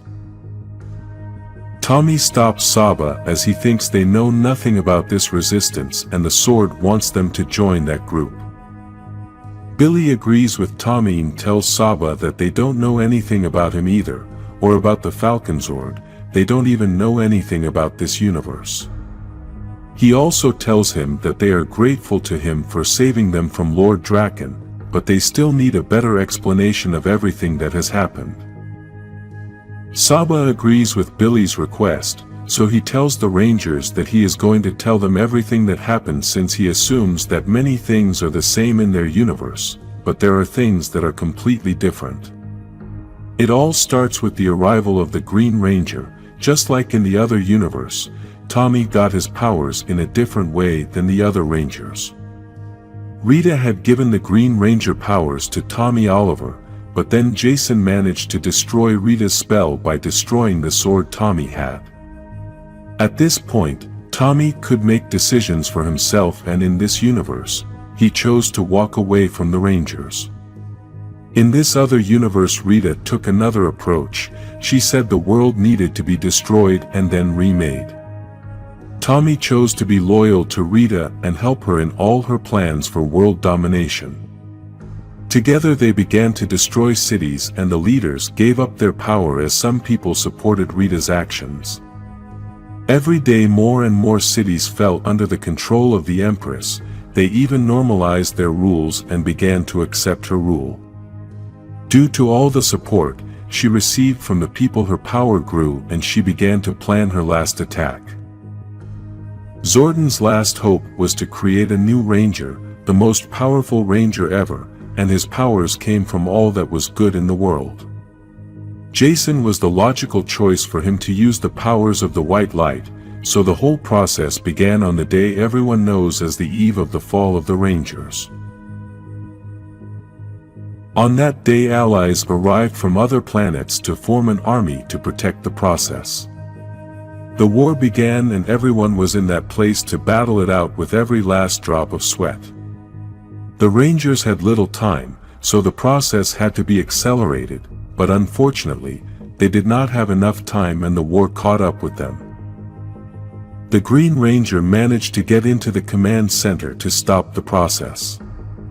While the Rangers were losing the battle, Tommy and Jason were having the most legendary fight in history. Jason was using Saba to defend himself, but he couldn't get the White Ranger's powers. Tommy was giving him the opportunity to surrender and join Rita's army, but obviously Jason refused. Suddenly, everyone stopped the fight, and no one could believe what they were seeing. A new ranger had been created and another ranger had fallen. Tommy Oliver had joined the powers of the Green Ranger and the new power of the White Ranger to transform himself into a new ranger, and at that moment everyone witnessed the birth of Lord Drakkon. This was the beginning of the end of this universe. After having told all this story, Saba says that he was designed to be the White Ranger's sidekick, but since Jason fell, Zordon did everything he could to keep the sword from falling into Tommy's hands. Saba is Zordon's last sidekick and had been left in hibernation to be awakened only by someone pure. Saba tells them that they are both pure and that is why he was able to awaken, but despite this Tommy does not feel that way as he thinks he can become like Lord Drakkon. At that moment, they hear a voice, and an energy traps them. Trini and Aisha had arrived at that place. Apparently, they were very angry because the Rangers were in that place and for having woken up a Zord that was dead. In Rita's new command center, we can see that Finster has built an improved version of Golder using her body as an example to sculpt this new monster. Finster is impressed with Golder's great physique, but Golder gets mad at Finster because he thinks he can build a better monster. Rita interrupts the conversation and tells Golder that this is what collaboration is all about. Golder kneels to greet the Empress, but she asks him to stand up, so Finster doesn't make a mistake with the sculpture. Finster tells her that he already has everything in his memory and Golder gets angry because he feels he has been standing there for too long like a fool. Finster replies that he simply needed him for conversation as sculpting sometimes gets boring being alone. Rita tells Golder that if Finster needs him then he should stay there. Golder then doubts Rita's plan as he feels he could do it alone, but she tells him that she is going to give him an army that a warrior like him deserves. Finster runs out of the material he uses for sculpting and must go looking for more.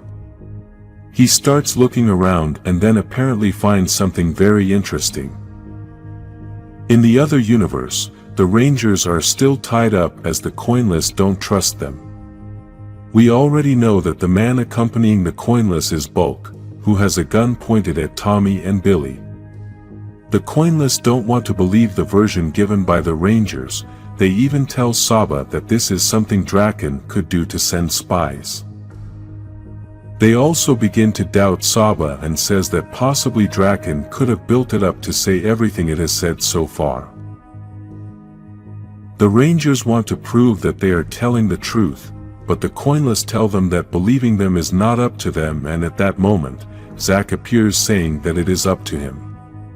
Zack greets Saba and asks him to say the same thing he said to him the last time they spoke, So Saban tells him that he told him he would return one day with those who would save this world, and as promised, he has now returned. Zack decides to trust them, so he asks the others to release them and take them inside. Now we can see the inside of the coinless base, and above you can see the Mastodon logo. There are many people living in this place, and small makeshift rooms are seen everywhere. Zack tells the Rangers to go shower and get ready as they have a lot to do. Trini is still wary of all this, but Zack tells her that he has decided to trust Saban, and after all this time they need her to be right. Billy then tries to ask Trini if she is okay, but she replies a bit distantly and tells him that she is not the same Trini he knows. At Lord Drakkon's command center, the soldiers are giving the report that they have failed to find the Rangers, but Drakkon replies that it doesn't matter since he knows where they went. He then begins to complain to his main guard as his team allowed the Rangers to escape, and he will not tolerate that level of ineptitude. Because of this, he revokes his powers and appoints another new officer to hand over those powers to him. For the first time we get to see Scorpina after the Black Dragon arrived, and now, we understand that she did not die, but teleported into Lord Drakkon's universe. She tries to treat Lord Drakkon as if he is just like Tommy Oliver, but he threatens her not to compare him anymore.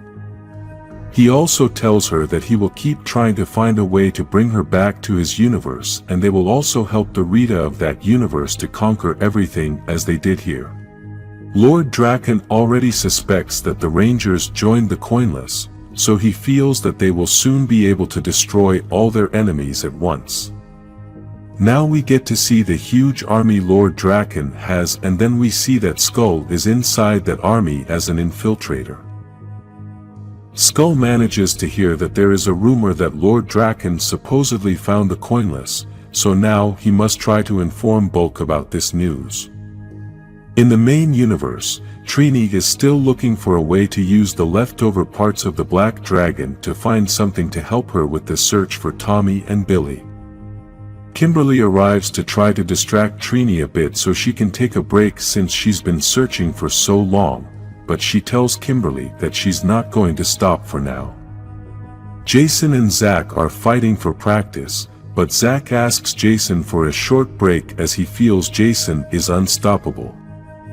Here we can see that the Rangers are still using the Green Ranger power as they have not been able to access their original powers yet. Jason tells Kimberly that this is the way for them to deal with the stress and at the same time stay in good shape for what may come.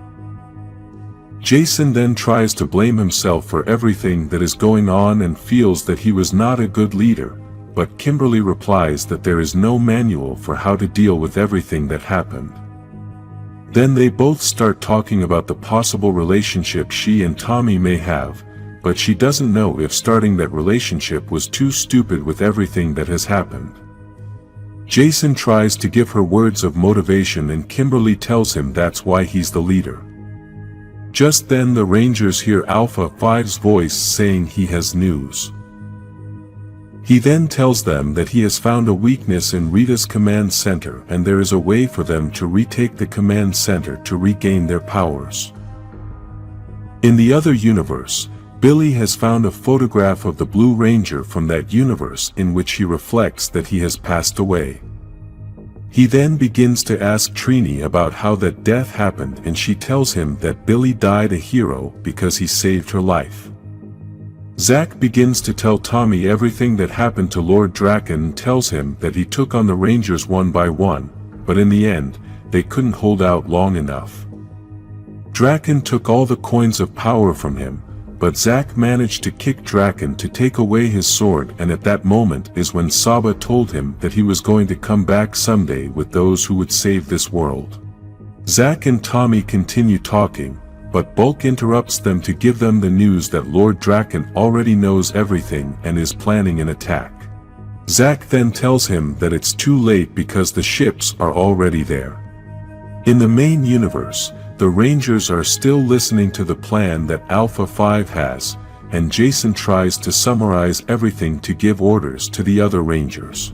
He also says that they're going to take back the base, but they're also going to take back Billy's coin, which the Black Dragon had taken from him to use as energy to control the Zords. Alpha says he's very excited, but then we see that it's not really Alpha talking. Finster has reprogrammed the robot's head to send a message to the Rangers. This was what Finster had found when he went to get the sculpting material, and with this plan they could lure the Rangers to the new base to destroy them with Golder's new army.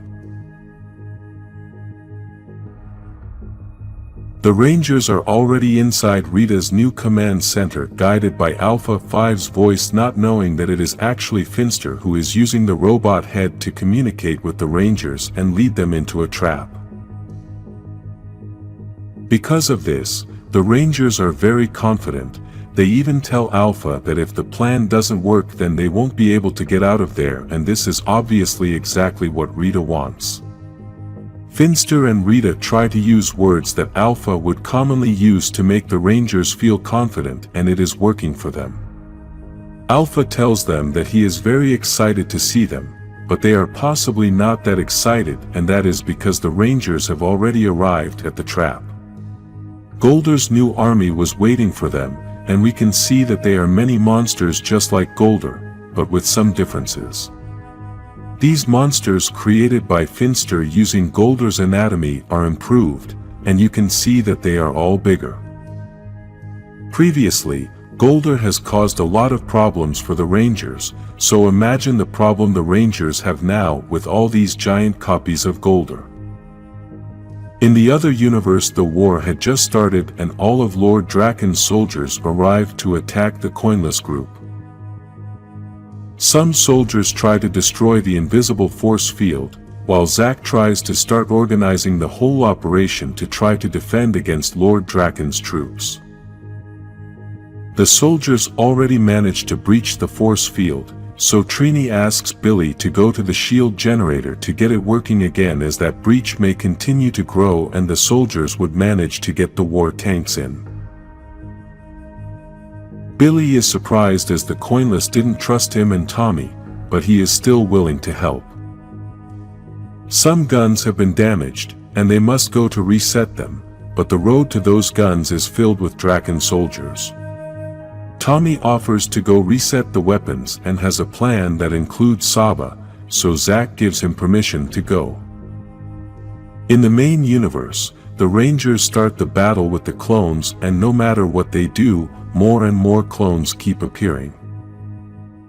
The Rangers are confused and Finster tries to explain to them through Alpha's voice. He tells them that these clones have all Golder's abilities but have none of the flaws. The Rangers try to play with Golder's mind by saying that they don't know if he agrees to this plan, but Golder tells them that he serves his Empress however she wants. Because they are monsters created by Finster, the Rangers think they can easily destroy them, but unfortunately, the monsters repair all the damage done and the Rangers no longer know what to do. Fortunately, Kimberly has an idea and asks Zack to help her destroy the roof of the place to escape through that part. The rocks crush several clones, so the Rangers have a chance to escape, but Rita already had a plan for this. Outside that place there were more clones, but these clones were giants, so the Rangers need the Zords to be able to fight them. In the other universe, Drakkon soldiers are still trying to get into the coinless shelter, but Zack, along with several people, start shooting at them so they can't get through. Zack tries to give words of motivation to his soldiers so that they do not give up and fight for their home. The battle is very difficult, both groups are attacking hard and do not want to give up. Unfortunately, Drakkon's soldiers are winning the battle, but Zack doesn't give up and keeps trying to motivate his soldiers. Then, he is surprised as someone unexpected appears. Scorpina arrived with several soldiers dressed as the Red Ranger and tells Zack that he doesn't have the victory in his hands. Elsewhere is Tommy along with other soldiers to try to get to the damaged weapons to reset them, but they are attacked by Drakkon's ships. Tommy asks Saba to execute the plan they had agreed upon, and Saba tells him that it was already there. Saba was referring to the Falconzord, which appeared to attack Drakkon's ships, and then Tommy entered the Zord to begin his attack. Billy and Trini are still at the force field generator trying to repair it, but both are worried as everything is too damaged and the shield is not going to be as strong. They must think of another solution, and Trini mentions that they must continue to protect the relic. Billy wants to know what the relic is, and Trini shows him the Blue Ranger Morpher. She tells him that the Billy from that universe saved her and also gave him the Morpher to protect him from Lord Drakkon. The Rangers think that, if Lord Drakkon gets this Morpher, then all hope is going to end.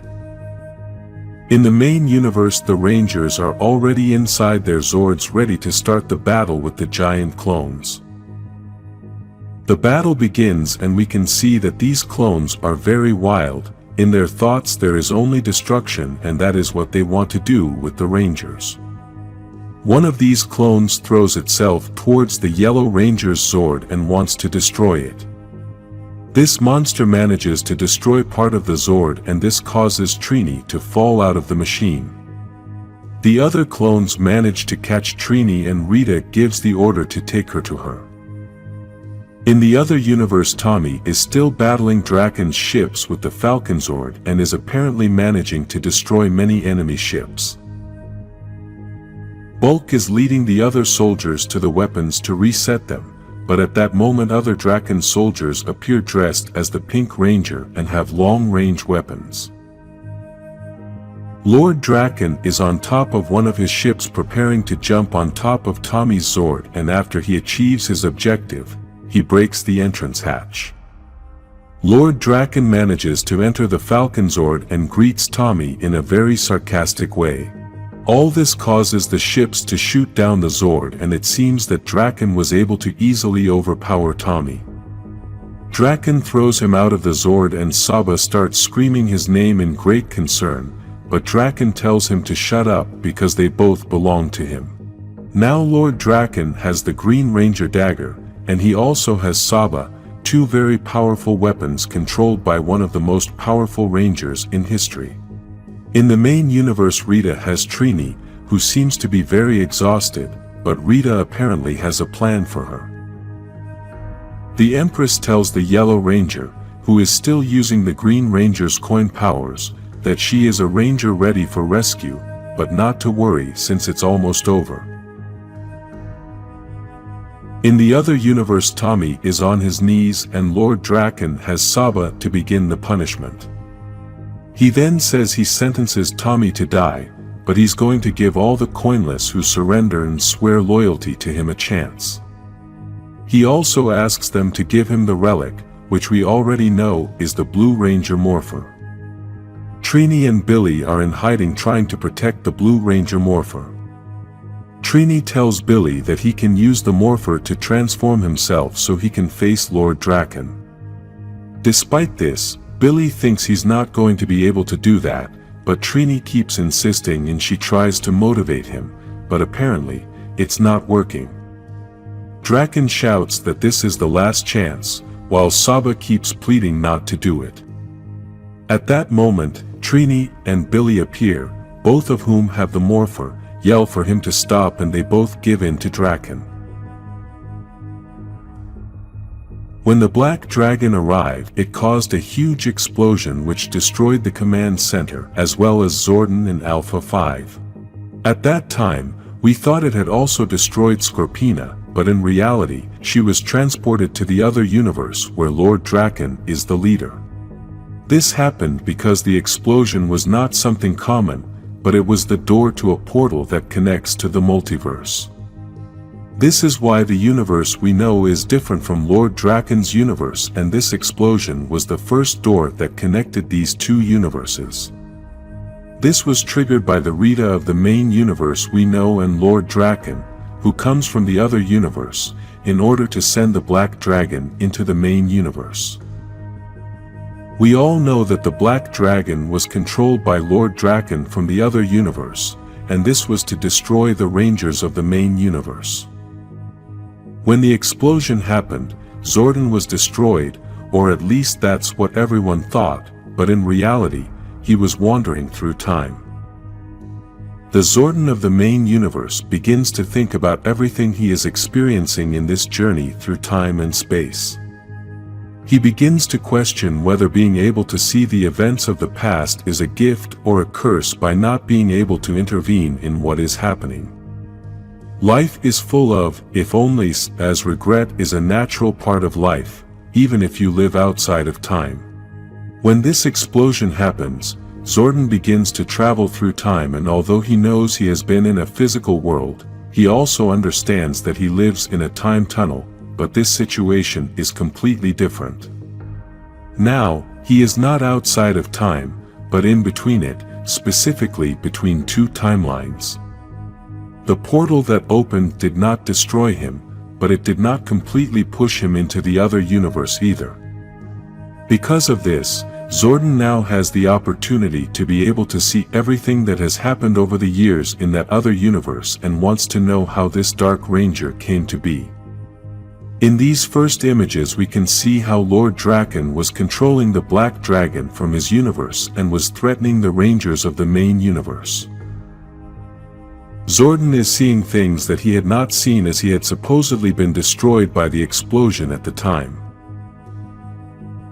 We can see that he has two timelines, a purple one and a blue one, which he can touch in order to see what has happened in that universe.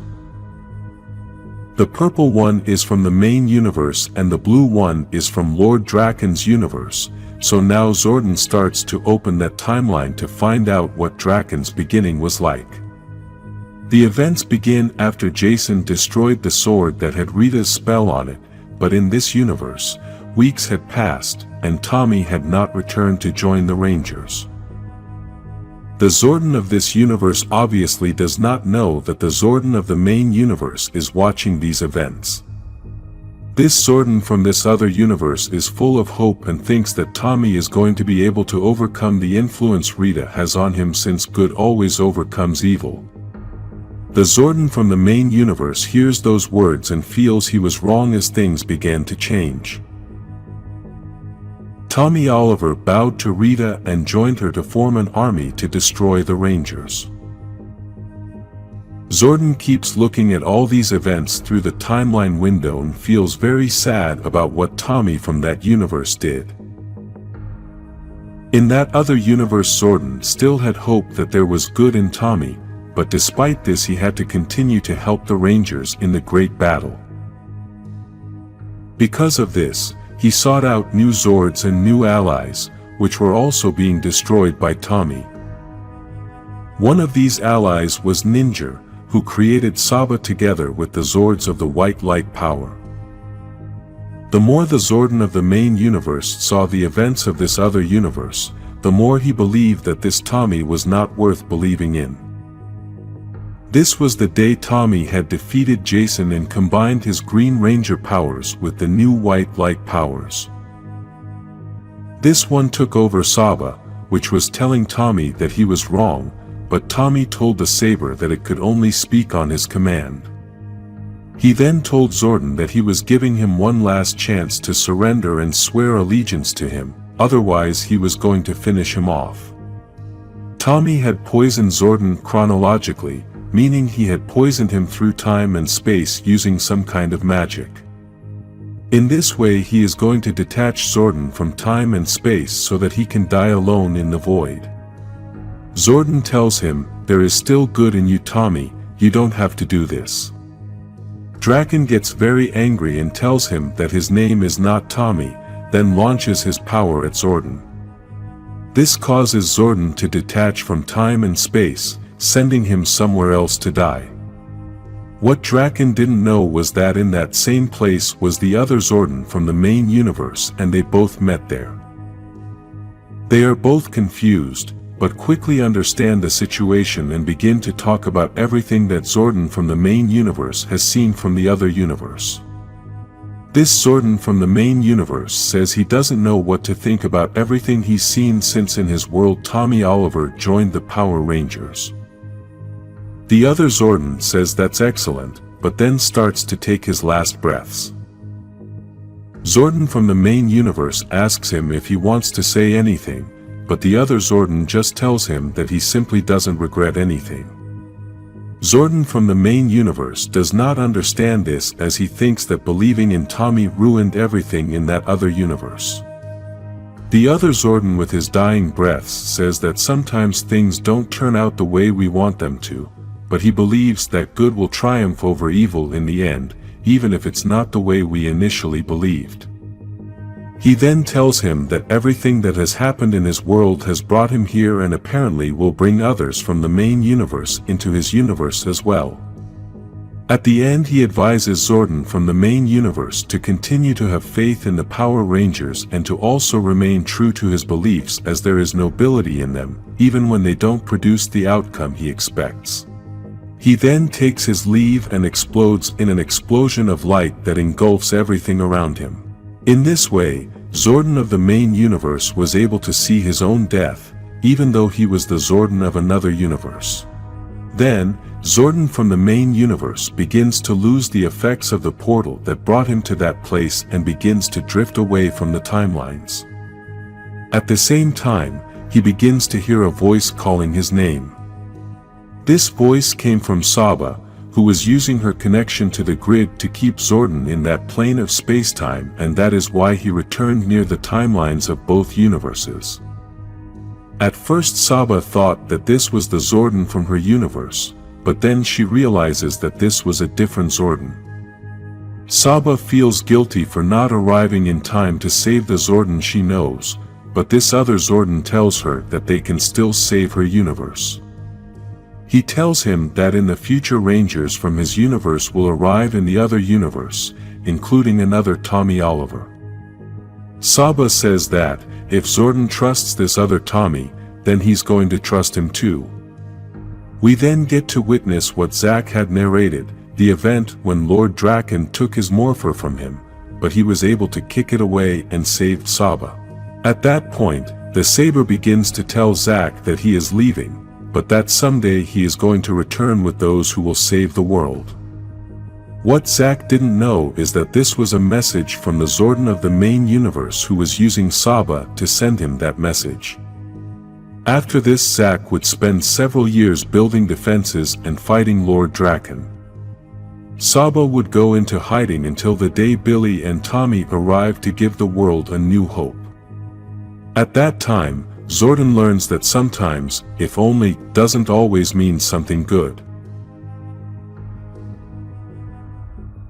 Earlier, Lord Drakkon was about to take Tommy's life, but Billy arrived to surrender and give him the Blue Ranger's morpher. Before he surrenders, Billy wants to tell Drakkon some things, and at the same time we start to see that in the main universe Rita has Trini captured. Rita starts to tell him that he should accept the fact that it is the end for her and all her friends so that everything will be easier. In the other universe, Billy starts explaining to Drakkon that he was there when the Black Dragon started altering the Ranger's powers. He also tells him that the only way Drakkon could have altered the Ranger's powers was by using a crystal from the Morphin grid. In the other universe, Rita continues to try to discourage Trini by telling her that her Goldars are going to destroy everything. She tells her that the Goldars are going to pull the Rangers out of their Zords and will be brought before her as the weaklings they are. Rita wants to force Trini to watch her destroy the Rangers while she watches everything. The witch tells her that this is her last chance to pledge her allegiance and surrender her coin of power. In the other universe, Billy goes on to explain to Lord Drakkon that he realized that this universe's Trini used the same technology as the Black Dragon to build the shield generators. So, he realized that he could use this technology to do the same thing Lord Drakkon did with the Black Dragon. In the main universe, Trini starts attacking the Goldars and tells Rita that the thing that blocks the Rangers' teleportation only works on them, but apparently doesn't work on other things. The Trini from the other universe tries to explain everything Billy said and tells Lord Drakkon that he did them a favor by allowing them to get close. She then uses the Blue Ranger's morpher to attack Lord Drakkon with all the energy Billy could use as the Black Dragon did. This energy is so powerful that it reaches Lord Drakkon and all the soldiers that were around him. Meanwhile, in the main universe, Trini manages to teleport all the armor of the Black Drakkon and begins to use it. She reprogrammed that armor to sync with her in case of an emergency like this and asks Rita, who's the weak one now. Trini uses the armor to defend herself. Rita begins to despair and asks Finster to grow any monsters. Trini seizes the time and searches for the Blue Ranger's power coin, which was still in Rita's command center. With the technology of the Black Dragon's armor, she begins to energize the Blue Ranger's coin, and with this she manages to restore the powers to all the Rangers. Now, the Rangers also have control of the Blue Ranger's Zord, so Jason asks everyone to begin the Megazord transformation. Now all the Rangers have their powers back, their colors, and the Megazord is ready for battle. Rita then tries to belittle everything Trini has done by telling her that she didn't do anything important since after living thousands of years she has seen Zordon's soldiers fall before her. Trini challenges Rita to a battle, but Rita tells her that she will accept the challenge another time and then disappears. At that moment, Trini wants to tell the other Rangers what had just happened, but suddenly she receives an important alert. The Rangers continue to destroy the giant Goldars using the Megazord, but in the command center there was still a normal-sized Golder clone. This clone began to taunt the original Golder by saying that Rita wanted to replace him, but then the original Golder becomes enraged and destroys the last remaining clone. At that point, the Rangers also destroy the last remaining clone of the giant Goldars, and then Trini calls the Rangers to see something very important. She noticed on the Black Dragon sensors a giant wave of grid energy coming from the Blue Ranger's coin from the other universe. The Rangers think it might be Billy, but they are not sure about this, and Trini says they can use the Black Dragon to open a portal even though the dimensional fields are still weak. What she doesn't know is how long the open portal will last, nor how stable it will be, but it's the best chance they must find Billy and Tommy. In the other universe, Lord Drakkon has lost his powers, Tommy now has Saba, and the Rangers tell Drakkon it's his turn to surrender. Then, Drakkon's army tanks start attacking the Rangers, and they are furious that those soldiers were out of range of the initial attack. Despite this, Zack says that it doesn't matter and now it's time to attack. The battle between the two armies begins, but there is another battle about to begin as well. Drakkon and Tommy are facing each other, ready to fight, but first Drakkon starts trying to persuade Tommy with words. He tries to provoke Tommy by telling him that he needed his friends in order to defeat his dark version, but Tommy tells him that he's not going to provoke him. Drakkon then tells him that he can't prove his worth if he can't even beat him, and this angers Tommy, who starts attacking Drakkon. Then, Tommy tells him that he admits he needed his friends to get there, but that's fine with him. Drakkon tells him that they are not a source of strength, they are a burden because when he is going to need them, they are not going to be there. Tommy then responds by saying that his friends don't need to be there to be a source of strength for him, because when he feels that darkness, he remembers that they trust him, that they believe in him, and he believes in them. At that moment, the unexpected happens. A portal opens and the Rangers from the main universe arrive in this other universe to help in the battle. Tommy uses the moment to remind Drakkon that his friends do arrive when he needs them. Jason tells the Rangers that they must shoot down the tanks if they want to win the battle, but Bulk managed to activate the weapons and destroyed the tanks. Tommy says that confidence and hope need more determination to believe than paranoia and fear. He also tells Drakkon that maybe all those people are afraid of him, but they are not loyal to him and do not respect him. Drakkon then responds by saying that faith in his friends will be his undoing. They were there today, but they won't be there the day he needs them the most. Tommy tells him that's a very depressing way of looking at things, and it's clearly not today's winning argument. Drakkon tells him that maybe it isn't, but today is just one day, and after these words he launches himself into the void. Drakkon's army is losing the battle, so Scorpina tells them they must escape. Then, the Rangers from both universes come face to face, and this is quite strange for everyone as they are seeing a version of themselves from different times. Trini and Billy from the main universe begin to talk about everything they had done, while Jason and Kimberly hug Zack from the other universe since he had not seen the version of them from this universe for several years. Then, the Rangers say goodbye and quickly use the portal they had opened to return to the main universe, but they did not realize that the same energy dragged Lord Drakkon's body with them. The Rangers arrive at the command center, which was destroyed, and Saba begins to explain that she managed to become a link to Zordon. He then projects Zordon's image and tells the Rangers that when they build a tube, they can then redirect Zordon there. Elsewhere in this same universe, Drakkon wakes up injured and confused, while some helicopters and soldiers surround him. Lord Drakkon's story is not over yet. This is the beginning of the Prometheia saga, starting in Mighty Morphin Power Rangers comic book number 17. Bulk and Skull are doing a filming of their show to report all about the Power Rangers and are explaining that even though many think that no one has seen the Rangers after the event with the Dragonzord, they have actually appeared. They report that, despite this incident, the Rangers have a lot of fans and support. Among these people is Grace Sterling.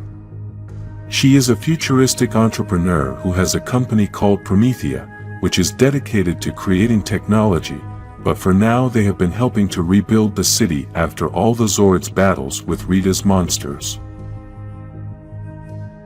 In a TV interview, Grace explains that now that Rita is not attacking the city, it has given Prometheia time to focus on all the new developments they have been creating. The Power Rangers saved the world and now Grace wants to make it a better place. We then see that Kimberly and Trini are on another planet. Apparently, they are trying to escape and are carrying something in their hand. This escape is very dangerous as they are being shot at by laser beams, and it is possible that whatever they are carrying in that bag is something very important. Then we see the monsters that are shooting at them, and the leader of these creatures is called Zosma. They are all attacking with everything they have, while the Rangers ask Jason to help them find a way out since he is in the command center and is the one controlling the mission from there.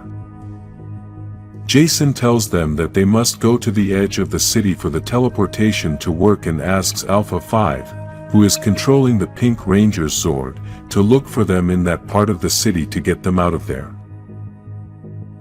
On Earth are the other Rangers trying to stop a tornado using the Zords, but at the same time they are trying to get all the people out of that place.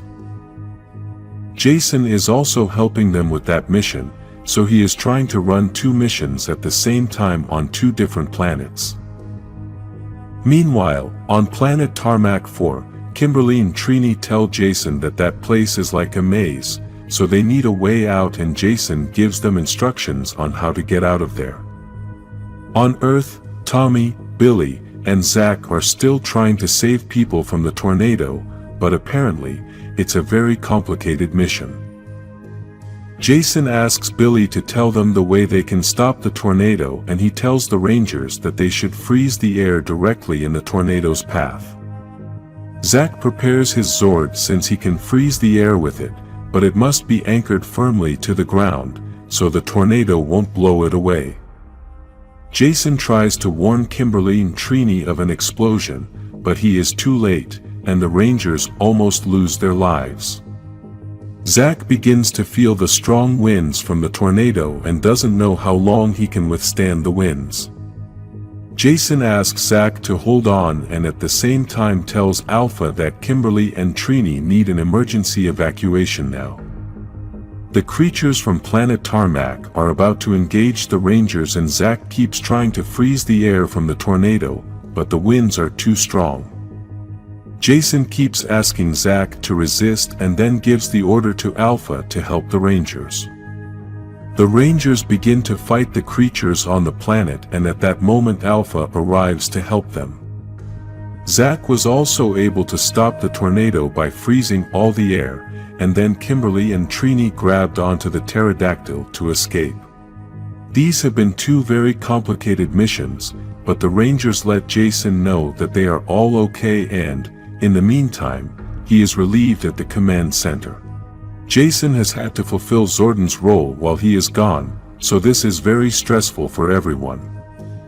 Now, all the Rangers gather in the command center to talk about the missions and Trini begins to explain what they were doing on that planet. She and Kimberly were in search of Zordon's staff, which the creatures from that other planet had stolen and now the Rangers got it back. Zosma was obviously not happy that something was stolen from him, but the Rangers know that it did not belong to him. Using this staff, now Saba along with Alpha can bring Zordon back as the sword has maintained a link to Zordon through the Morphin grid. They needed a physical link to him and Zordon's genetics are in his staff. Kimberly thought they would be back to normal, but Zack tells her that now that Rita is gone, they've been able to help people instead of having to fight monsters, so that's better than normal. Saba and Alpha congratulate the Rangers on all the good work they've accomplished and ask him to give them time to work on Zordon's return. Now the Rangers have a day off after a long time and everyone has their own plans. Jason offers them to train in the pocket dimension, but Zack says he has a family matter. Tommy and Billy are going to the gym and Kimberly and Trini are going to be at home. Jason decides to stay at the command center to keep scanning the news for any dangers the Rangers need, so they all leave, and Jason is left alone. There is a lot of news all over the world and at the same time Jason also scans Rita's palace on the moon. Apparently, all this work has Jason very stressed, and the other Rangers start to notice. Since Billy and Tommy were in the coinless world, they are now closer and both train hard to the point of exhaustion. Despite this, they both feel that Lord Drakkon and the otherworldly Billy would have tried harder training, so they go back to training again. Kimberly is having a conversation with her mother about the fights she has with her father, and she thinks they can work everything out. Although Kimberly thinks that the problem is very simple to solve, her mother tells her that she can go back to talking to Matthew and this makes her very angry. Meanwhile, Trini searches through her to-read list and starts reading Grace Sterling's autobiography. At the same time, she is watching TV, but despite all this she is very bored and receives a call from Kimberly to ask her out. The two sit down in the pterodactyl to talk and realize that they are having a very relaxing time. They try to understand the life they lead as it is difficult to return to normal after having had missions traveling to other planets and other dimensions. They also talk about what is happening to Jason as Kimberly thinks he is very serious, but Trini feels he has always been that way. Zack returns to the command center and finds Jason asleep, so he advises him to go get some rest. At that moment, they receive an alert about an earthquake in Dubai and people are afraid that a very famous big building there may collapse. Jason calls the Rangers to get ready to go and help in this earthquake, and then we can see that they use the Megazord and the Dragonzord to hold the building. It is because of these types of situations that Jason has not been able to detach himself from the command center as he feels that these things can happen at any time. The Rangers celebrate victory for preventing the destruction of the building but receive a message from Grace Sterling telling them that their downtime is about to end as she wants to have a very serious conversation with them.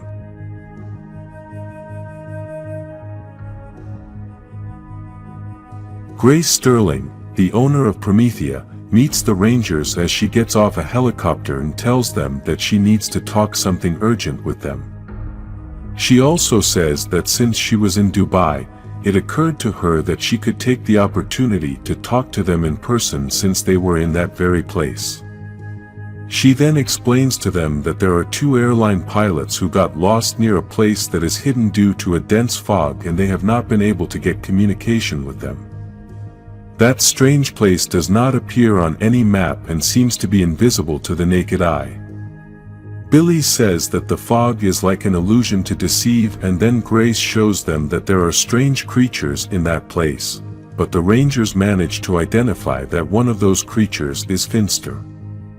This is why Grace wanted to inform the Rangers, as she thinks that this situation is not at the level of the government and the Rangers are the most suitable to take care of everything. After this conversation, the Rangers decide to teleport to this strange place and discover that all the architecture is a combination of the 18th century and the medieval era. Another very peculiar detail is that even though all the architecture is very old, everything looks as if it is new, and this increases the curiosity of the Rangers. Another thing that the Rangers discover is that the place seems to be empty and that it is almost impossible that any other person could reach that place, but they are also sure where Finster must be. Suddenly, 2 men appear and ask the Rangers if they are also coming to see the Master. The Rangers are not sure what is going on, but they allow the 2 men to take them to another location so they can find out what is going on. When they arrive at the location, the Rangers can see that there are many people who seem to be waiting for someone, and those same people are surprised by the arrival of the Rangers. At that moment, Zack tells the people that they promise to help them, but Finster interrupts him saying that his villagers don't need any help because they are already perfect. After this, Finster welcomes the Rangers and tells them that he assumes they are here because of the Prometheia pilots. The Rangers ask Finster about where Rita is, but he tells them that he has no idea where she is and now, he has some time to focus on his own art. At that point, the people in that place start to transform into putty patrollers, and apparently this is the art Finster was referring to. The Rangers begin to fight, but quickly realize that there are too many enemies, and they have to find a way to destroy many at the same time, so they decide to unite all the weapons to get the power cannon. This is an epic moment. The Rangers fire this great power and manage to destroy many enemies at the same time. There are a lot of putty patrollers blowing up everywhere, but Finster still has another plan up his sleeve. The 2 men who have been looking for the Rangers are actually 2 monsters in the shape of an armadillo and a boar. These 2 monsters go to join the fight, but Tommy tells Jason that they both need to get into the castle to look for the pilots, and Trini tells them that they can leave since the team can handle the other remaining enemies. Both Rangers manage to enter the castle and quickly find the 2 pilots who were locked in a cell. Despite having found them, the Rangers have doubts as they are afraid that these 2 humans are not real due to the fact that Finster now knows how to create humans. The pilots plead with the Rangers to help them and tell them that they are real. Outside the castle, the Rangers continue in battle, and the boar monster says that he is the best wizard pig ever created. We can also see that this monster is carrying a staff that has a green stone on it, and apparently, that is what gives him power. Inside the castle, Jason and Tommy decide to free the pilots who confessed to the Rangers that Finster tortured them and was studying them to create his art, so because of this, Grace was looking for Finster. The Rangers are surprised to hear this, but at that moment Finster appears with a strange gun and shoots them all. Outside the castle, the wizard monster decides to launch an attack to freeze the Rangers, but Trini manages to deflect it and the attack is received by the other monster. After this, the Rangers realize that the power comes from the staff, so Kimberly throws an arrow at it to take it away and Zack shoots it with the power axe. In this way, the Rangers manage to defeat all the enemies outside the castle, but they can't imagine what's inside. Jason and Tommy are trapped along with the pilots in what appears to be a mass that has turned into a hard rock, while Finster begins to show them everything he has been doing. Finster spent a long time trying to create creatures disguised as humans, but since humans are very complex, it became very difficult for him to finish his project. While Finster is talking, Jason tries to reach for his blaster so he can destroy the rock until he succeeds. Jason destroys everything in order to free them, and at that moment the other Rangers also arrive, so Finster has no choice but to surrender. Grace manages to get to that strange place with part of her team, and after thanking the Rangers, she tells them that maybe she can turn that place into a refugee center. Jason then tells Grace that the pilots had said she was looking for Finster, and she clarifies that they weren't looking for Finster exactly, they just had information that a lieutenant of Rita's might still be on Earth, so they started looking. Grace takes advantage of the moment to extend an invitation to the Rangers to be part of their team, since with all the reach she has in the world, she can tip off the Rangers so they can solve other situations like these. Even though this seems like a great offer, Jason decides to turn it down and tells Grace that the Rangers are independent, plus it's not a good idea to include civilians in this. Still, Grace tells him that the invitation will always be open, and after that the Rangers say goodbye. At the command center, the Rangers use a pocket dimension so Alpha and Saba can work on trying to bring Zordon back. In the same place they hold Finster as a prisoner, who tries to persuade Saba and Alpha, but Saba orders him to shut up. Outside the pocket dimension, Jason returns to his guard post and Zack is concerned about Jason's health. Because of this, he tells the Red Ranger that they should take Grace up on her offer since he can't keep trying to do everything. Despite this, Jason doesn't want to listen and is still hopeful that Zordon will return, which is why he doesn't want to work with Grace. Zack continues to insist that they should consider Grace's offer because, if Zordon doesn't return, then all of Prometheia's technology will help them find hidden missions like it did with Finster. At that moment, the alarm sounds and both Rangers begin to see on the screen the news about a monster that started as a human and then transformed. With this, the Rangers confirm that there must be more of Finster's creatures, and it will be very difficult to find them since they won't know if they are real humans or disguised monsters. In Spain, there is a man walking quietly down the street, and all around there are many people as they are in a very populated city. Suddenly, this man says that the time has come for them to meet his nightmare, and he starts to transform into a horrible monster that is a combination between a sloth and a bear. These combinations between animals are very important as this may depend on the powers and attacks used by the beast. The new monster begins to destroy the entire city and people try to run for their lives. In a coffee shop in Angel Grove is Kimberly having breakfast with her father, and she tells him that she senses something is going on as it doesn't seem like a casual breakfast. Her father confesses to her that this is true and that he simply wanted to meet with her to give her the good news that he is marrying his new bride.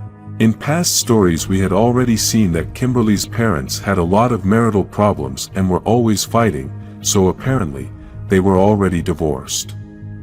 Kimberly didn't take the news about her father's remarriage very well, and even though she told him that she was happy, she doesn't really seem to be. At the same place Tommy shows up, and Kimberly's father understands that there is some kind of relationship between Tommy and Kimberly. Because of this, He invites Tommy to sit with them, but it is noticed that Tommy is a little shy. This is why Tommy declines Mr. Hart's invitation, and at that moment, Tommy and Kimberly's communicators ring, but Kim's father thinks it's cute that their watches sound the same. Earlier Billy and Tommy had spent several days on Drakkon's world, and their parents thought they were lost. When the Rangers returned from that other dimension, they teleported under a place to make people think they were trapped all those days, and the firemen were able to get them out. All that rescue had been recorded on video, and now Billy's mother is watching that video again as she can't stop remembering that horrible moment. Because of this, she is excessively worried about Billy and always gets nervous when he has to leave for somewhere. In this occasion Billy had to go out to exercise with Trini, and after having told her everything that is happening with his mother, Trini tells him that it is quite normal after he is supposed to have been lost for several days. Billy hopes that his parents can relax as he is feeling a bit pressured, but at that moment their communicators ring. Kimberly, Tommy, Billy, and Trini teleport to Spain, where the new monster was and where Jason and Zack were already there. Jason warns the Rangers that this monster started out as a human and then transformed, but there is another monster somewhere else. Billy asks about the whereabouts of the other monster and Alpha tells him it's in Toronto, so Jason asks Tommy, Kimberly, and Trini to take care of it. They quickly teleport to Toronto, but this new monster greets them with an electric shock. This new monster has parts of a raven and parts of an electrical system, but the worst part is that Finster had already warned him that someday the Rangers would arrive. In Spain, the other Rangers begin the battle with the other monster, but they quickly begin to see what the powers of this beast are. The first attack is when the monster launches a car at them, but the Rangers are almost unable to dodge it because for some reason the monster takes away their speed. The monster had been launching an attack that made the Rangers super slow, so if they can't move, then they can't dodge the blows. The beast takes advantage of this opportunity, and after hitting the Rangers hard, it starts throwing things at the civilians that were around that place. In Toronto, the other Rangers continue to fight against the Crow, but they quickly realize that this monster is very powerful as no attack works. In Spain, the Rangers keep trying to attack the Sloth, but they are so slow in their movements that the monster can move their bodies as it wants. Because of this, Jason tries to attack with his sword, but the monster moves Jason's body close to Zack so that the sword is stuck in the Black Ranger's neck. Fortunately, Billy blasts Zack with the blaster so he can move them and then apologizes to both of them for doing that. Apparently, Zack's blaster shot worked for him as he now has a great idea and asks the other Rangers who are in Toronto to tell him when the Raven starts charging up with energy. Kimberly informs him that right now it is starting to charge so impressively that it looks like it will try to destroy the entire city. Since the Rangers in Spain can't move fast, Zack's idea was to teleport behind the monster to hold it down and then teleport back to Toronto along with the monster. This way all the electric attack of the Crow was received by the Sloth, and due to this great attack, the monster explodes. Now there is only one left, and all the Rangers gather with their weapons to attack it. Because the Crow launched a very powerful attack, it now needs to recharge again, and the Rangers take this opportunity to attack it all together. In this manner they destroy the Raven, and now both cities are safe thanks to the Power Rangers. At the command center, the Rangers start interrogating Finster and ask him about how many monsters there are. Finster only goes on to say that even he doesn't know how many there are as he spent a long time creating many of these fake humans and now, they are everywhere. Trini asks him if he has any way of tracking them to know when they will transform, but Finster says he doesn't know anything since it's a decided lack of control, and that's why this is art, because it's chaotically random. Obviously, the Rangers don't agree that this is art, but Finster says that everyone has their own point of view since art is subjective. In addition to this, he also tells them that they are going to have many opportunities to see for themselves, as today was only the beginning. After this interrogation, all the Rangers are reunited and Kimberly asks Saba how long until Zordon returns, but unfortunately, Saba replies that it will still take several days. Jason asks Billy if there will be any way to track these monsters, but he replies that they can only track them after they turn into beasts. Zack is still very persistent and tells Jason that they both know who is the right person who could help in this situation, but Jason is adamant that he doesn't want to involve civilians in this. Just then the alarm sounds due to someone being near the command center, and the Rangers can't believe what they are seeing.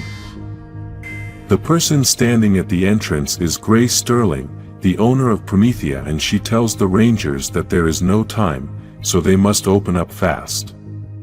The Rangers teleport out of the command center with their helmets on, so she doesn't recognize them, but Grace says something more impressive, and that is that she says she needs to talk to Zordon. The Rangers don't understand what's going on, they don't know how she knows Zordon, and how she knows about this place. On top of this, she greets Alpha as if they have been friends for a long time and tells the Rangers that she knows everything for a simple reason. Jason asks her for that simple reason, and Grace replies that she was the Red Ranger.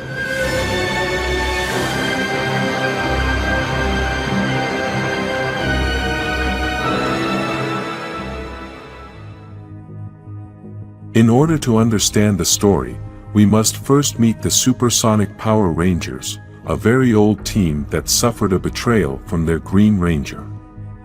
This story is longer, but in short, this Green Ranger joined Dark Spectre and became the Psycho Green Ranger. After 100 years of this event, in 1969 people were watching a very important moment in the history of mankind, the first man to reach the moon. What no one knew was that on the moon was a ship that had crashed, and it was the Psycho Green Ranger ship. This ship was in hibernation, and because humans were nearby, the ship was able to detect them. This caused the ship to begin the protocol to wake up, and now the Psycho Green Ranger will once again be a threat after being dormant for 100 years. There are many people watching this great moment on television, and here we are shown 5 very important people in this story, which are from different places. Later we can see a woman sitting on the roof of a building in Nazada, and this woman is Grace Sterling. In this story she looks very young, as all this happened in 1969, and at that time Prometheia had not yet started.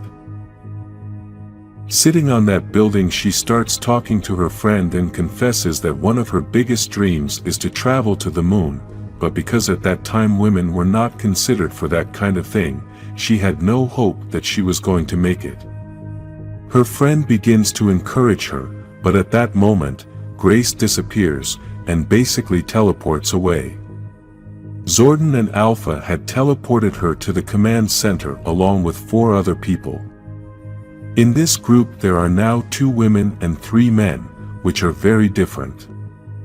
The man in the blue clothes comes from Russia, and no one can understand what he is saying as he obviously starts speaking in Russian. The man in the orange clothes starts insulting Zordon because he thinks he was kidnapped, and all this confusion causes everyone to start arguing amongst themselves. Suddenly, the Russian starts speaking the same language as the others, and they all think he speaks the same language as them, but he tells them that he is speaking Russian. This man's name is Nikolai, and he was actually speaking Russian, but Alpha had activated the translators in the command center so they could all communicate in the same language. Then the other woman in the group asks Alpha what it is, and the man dressed as a military man, whose name is Torona, asks if it is a robot alien. Alpha replies that it is just that and also tells her that his name is Alpha 5, but also introduces them to Zordon. Quickly Zordon begins to explain to them the purpose for which they are in the command center and tells them that the fate of planet Earth depends on them. He also tells them that 10,000 years ago a witch named Rita Repulsa was conquering the world, but he managed to stop her with the help of others and locked her in a magical makeshift prison on the moon. Since Zordon knew that someday they were going to look for her, he installed defensive cannons, and 100 years ago they had to use them. The Psycho Green Ranger, Dark Spectre's assistant, had been sent to free Rita, and when Zordon realized this, they shot his ship with cannons. Now after 100 years they realized that they never managed to destroy the ship, it just crashed and was in hibernation during all this time. During all the hibernation the ship kept it alive, and now with the arrival of humans to the moon, the ship just woke it up.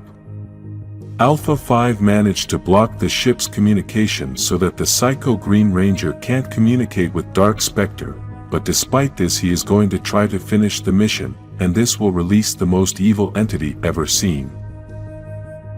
Zordon tells the group that they must stop the Psycho Green Ranger and that they were chosen for their passion, dedication, and determination to be the Power Rangers.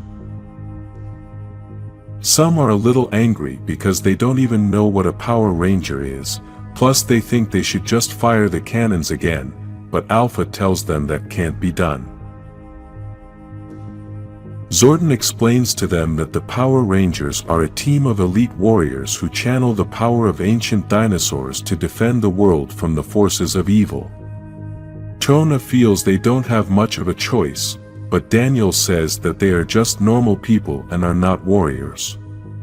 This starts a small argument, but Zordon manages to catch Grace's full attention as they must go to the moon, and that is her dream.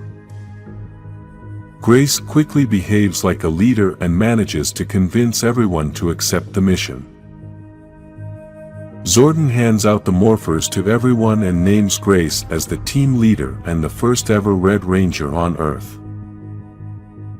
Everyone gets into position and Grace a little hesitantly repeats the same thing Alpha 5 said, "It's Morphin time."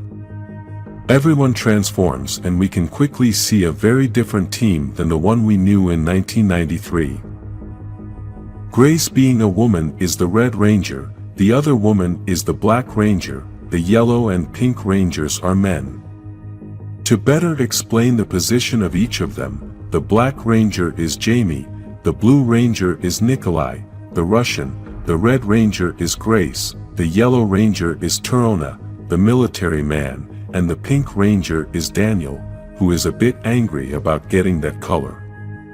Alpha teleports the new Rangers to the moon, near the space dumpster that Rita was locked in, and they are all very shocked to be on the moon.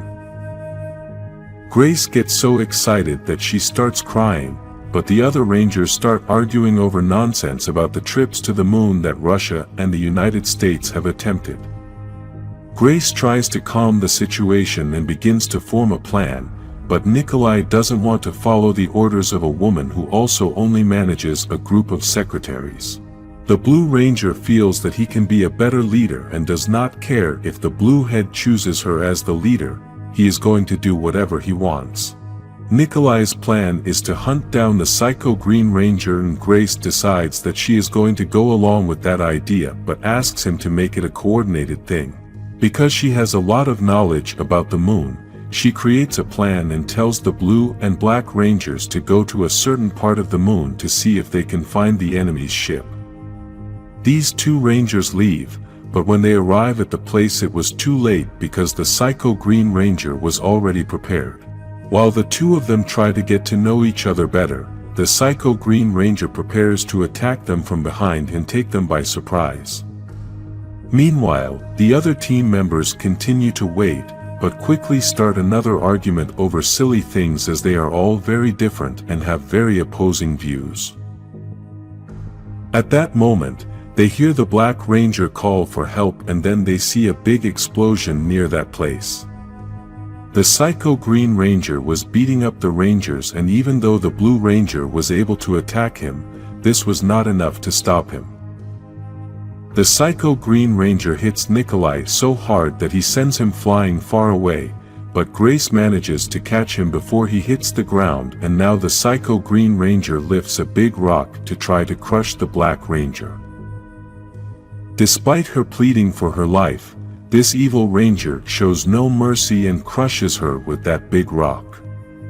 Trona and Daniel try to attack the enemy, but the enemy manages to destroy the Pink Ranger's helmet glass, which causes him to start choking. The Rangers try to help Daniel, but the Psycho Green Ranger stops them with a very powerful attack. After this, he goes in search of the dumpster to free Rita and finally finds it. Fortunately, Alpha manages to explain to the Rangers how to build the power blaster, and with this they manage to strongly attack the evil Ranger. The Rangers think they managed to destroy it and also realize that the Black Ranger and the Pink Ranger are dead. For the Blue Ranger this is something normal since he belongs to the Soviet Union, but Grace is very affected by these deaths. At that moment, a green energy begins to appear, and the Psycho Green Ranger is transformed into a giant monster. The Rangers can't believe what they are seeing, so they start running until they come across the Bandora Palace, and outside there is a giant cannon. Because of her military experience, Trona realizes that they won't get many shots with that cannon, so after Grace's words to her, the Blue Ranger decides to sacrifice his life to save the Earth. Nikolai grabs the gun and jumps towards the monster so that it swallows him. Being inside the stomach, he causes a huge explosion that destroys the monster and also ends his own life. In the command center, Trona and Grace begin to blame Zordon for not having prepared them for the mission. Zordon accepts the blame and apologizes for putting them in that position, and also says that the Rangers who died will be remembered forever. Grace is very angry as she feels that Zordon is not so sorry for what happened and tells her that they are going to fix the world with those powers.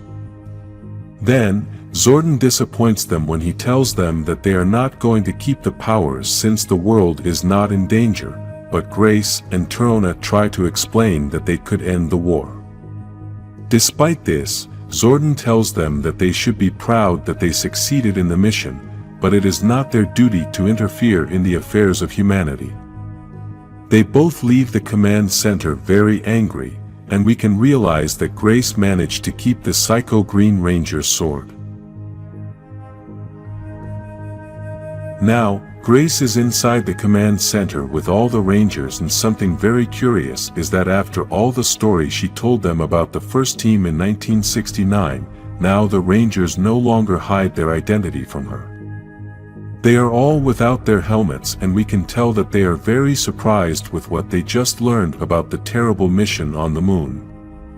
Now all the Rangers start to ask Alpha for explanations since Zordon had a lot of time to tell them about this whole event and he never did, but Alpha answers them that it was not his duty to tell them this, it was Zordon's. He also tells them that what happened in 1969 has been one of the biggest losses they have ever had, and when Alpha starts talking about Zordon's return, Grace learns that he is gone. Grace also explains that she is not trying to cause trouble by telling them everything that happened on the moon mission, as she understands that Zordon did what he thought was best for everyone, and that is that he doesn't like to get involved in the affairs of humans. Then Trini understands that Grace created Promethea in order to help humanity by remembering those lives that were lost on the moon mission, and Grace confirms to her that she is right. Despite all this excellent life story, Tommy asks Grace what she has come for, and she tells them that the situation with Finster is getting worse, so they must all work together. Because of this, Grace asks the Rangers to accompany her to Promethea, and we finally get to see this famous place full of technology. The first thing we can notice is that Promethea is separate from everything else and is basically a small city, so it's not just a building. Grace starts showing the Rangers all the things they have in this tech city, and Billy confesses to her that he was about to have an internship in this place, but unfortunately, other things came up. Even though they are all amazed with everything they are seeing, Jason wants Grace to talk about the most important thing, but she tells him that the place is also part of the important stuff she wants to show them. After this, she takes them to another important place in Prometheia, and there they meet Andrea, chief scientist of the Alien Technology Division. In this place they are all standing in front of a dark place, and behind that glass there is something very important. Grace turns on the light of that dark room, which is really a technology prison, and inside this place there is a man named Tony. Grace explains to them that Tony is a normal man who leads a simple life, and while she says all this, the man begins to scream, asking to be taken out of that place because he does not understand what is happening. Jason gets a little upset and tells Grace that he can't hold a man against his will, but Grace and Andrea prepare themselves for something important that is about to happen. This supposedly normal man transforms into a monster with 9 cat heads, and the Rangers quickly realize that he is one of Finster's monsters. Grace explains to them that in Prometheia they have managed to find a way to track the monsters with an energy signal that begins to emit before they are about to transform. At that moment, Grace asks Andrea to activate the electric current, and this gives a great shock to the monster until he loses his life. The Rangers realize an important detail, and that is that this man did not know he was a monster, but the men who were with Finster did know that they were monsters. Grace surmises that Finster found a way to implant human memories in them so that this would help them to blend in with other humans before they became monsters. Even though the monster had effectively died after the electricity, it still wakes up and starts attacking everyone in the place. This monster is looking for a way to escape from that prison, and no one understands how he managed to survive after being electrocuted. The monster manages to escape from that place, but in the last image we can see something very strange, and that is that one of its heads is still lifeless. On the outside of the building there is a big explosion, and the monster is now trying to destroy everything, but the Power Rangers are ready to stop it. All of the monsters' heads have different personalities, some want love and others just want destruction. Zack manages to cut off one of those heads, but the monster is still alive and starts to launch a powerful attack. Suddenly, a door begins to open on the floor, and meanwhile, the Rangers realize that the monster is still alive since it has 9 lives, so for now they must kill it 7 more times. At that moment, Kimberly manages to launch her arrows to take another life, so now they must kill it 6 more times. The other Rangers start attacking the monster hard on different heads, but Billy has already lost count of how many times they need to kill the monster. If we go by their heads, then he only has 3 lives left, but at that moment, something very big crushes the monster and ends another one of his lives. What had stepped on the monster was a giant robot that Grace built in Prometheia. Basically it's almost like having your own Megazord. We can notice that this monster has a very different style, and you can tell that it is built in a place full of human technology. After this, Grace proceeds to crush it several more times in order to finish with the last remaining lives of the monster until it is totally destroyed. Inside the warehouse where Grace keeps this giant robot, the Rangers ask her if this is a Zord, but she tells them that it really is a robot since it does not use energy from the Morphin grid. Despite all this, Jason is not convinced that it is right for Prometheia to have built a giant battle robot. But even though Grace understands his point, she still tells him that at Prometheia they are proactive in trying to make the world a better place in all areas. She also explains to them that after Rita hacked the Ranger Zords, they felt it was time to build a backup plan, and that's why they have the giant robot. Grace also adds that for now the important issue is the situation with Finster, so again, she offers the Rangers to all work together. Promethea is able to start tracking the monsters before they transform, but unfortunately, the transports are too slow to be able to quickly get to the places where the monsters are. Because of this, she asks the Rangers to be a part of this since they can quickly reach those places with teleportation and therefore be able to destroy those monsters before they cause a tragedy. At that moment, the Rangers receive a call from Alpha, which says that he has good news as they have managed to have a breakthrough. After this, the Rangers can hear Zordon's voice, saying that he has returned.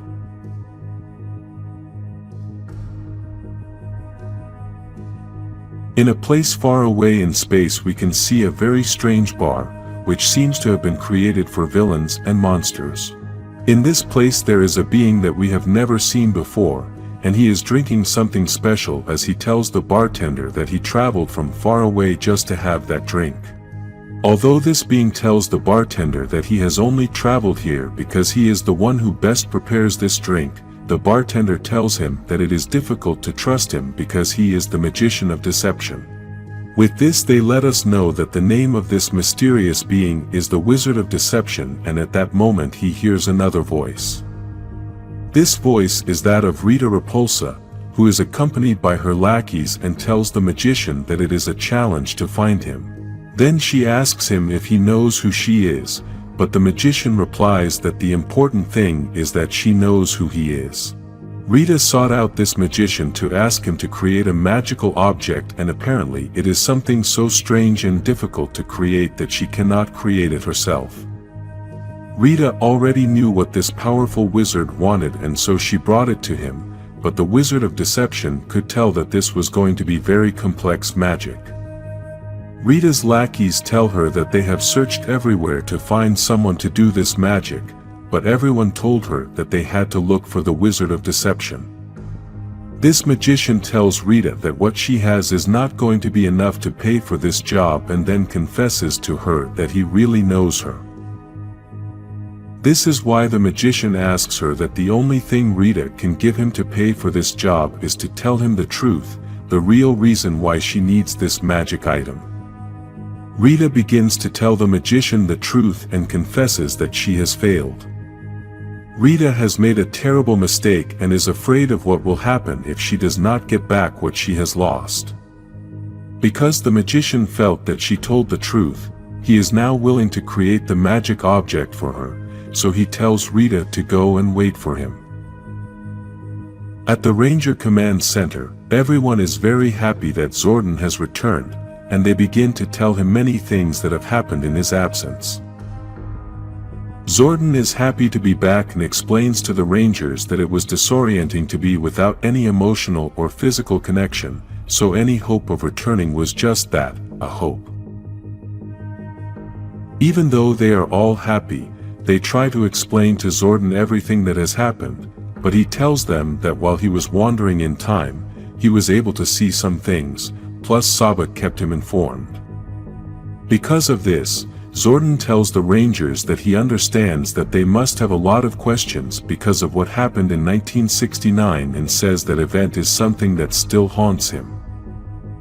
Zack tells him that it doesn't explain the reasons why he didn't tell the Rangers anything, and if he doesn't trust them, then they won't be able to trust him.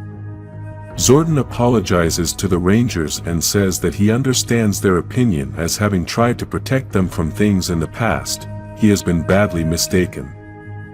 Then Zordon also told them that he has some doubts about the deal they are going to have with Grace, as he understands that Promethea has too much advanced technology, and that is something strange. Billy asks Zordon if he thinks that Promethea is using the Morphin grid as a power source, and Zordon tells him that maybe they are. He then also explains that Grace wants to make the world a better place, and the problem with that is that as much as they want to shape the course of human history, the Rangers are not designed to do that, but to defend and protect. Jason disagrees with this since Zordon has chosen humans to be Power Rangers and humans are always looking to change the world, so he can't think that they won't use their powers to try to change everything. Zordon replies to her that the problem with what Grace is looking to do is that it can become a problem as she is willing to take drastic measures. Saban also starts to give her opinion and basically says that decisive action definitely needs to be taken regarding Finster's monsters. Saban has an idea to be able to resolve this situation, but they still have to prepare for the worst.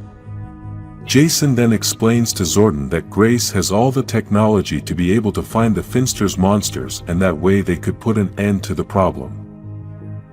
Zordon tells him that if that is the direction he wants to go, then that is his choice, but advises him to be very careful. Now the Rangers are in Prometheia, and we can see that they are all using their helmets to hide their identity. Tommy and Billy are working together, and Billy confesses to Tommy that it is very complicated to work with the helmet on, so Tommy gives him the idea of creating something that can block the security cameras. Billy is very happy with this idea, but he also tells Tommy that he can go talk to Trini and Kimberly since they can give him more conversation. Trini and Kimberly are analyzing the body of the monster that had 9 cat heads so they can find out more information about Finster's creations, and they both don't understand how Finster can give monsters personalities. Kimberly suggests that it's all magic and Trini says that's precisely what scares her. The two then have a conversation about Kimberly's parents' divorce and her father's new girlfriend. She also mentions what happened with Tommy at the coffee shop since her father invited him to sit with them. In the pocket dimension, Saban tries to have a conversation with Finster to convince him to take another direction by telling him that it is going to allow him to do what any artist wants to create. Finster is confused as he has created before, but Saban clarifies that so far, he has only created what Rita has wanted and has not had the freedom to create what he wants. Saban's offer is for Finster to stay in this pocket dimension since here he will be able to create whatever he wants with almost infinite energy, but he must stop the monsters he has created. Apparently, Finster didn't like the proposal very much as he tells him that a creation is no good if it can't be appreciated. But Saban tells him that he thought art was purely about the act and not the audience. Finster tells him that not publishing your creations to an audience is not going to let you know their true value. Art is about the relationship between the creator and the audience. It is about the reaction provoked by the creation. Even though this site is awesome to be able to create anything, building just for the sake of building is boring.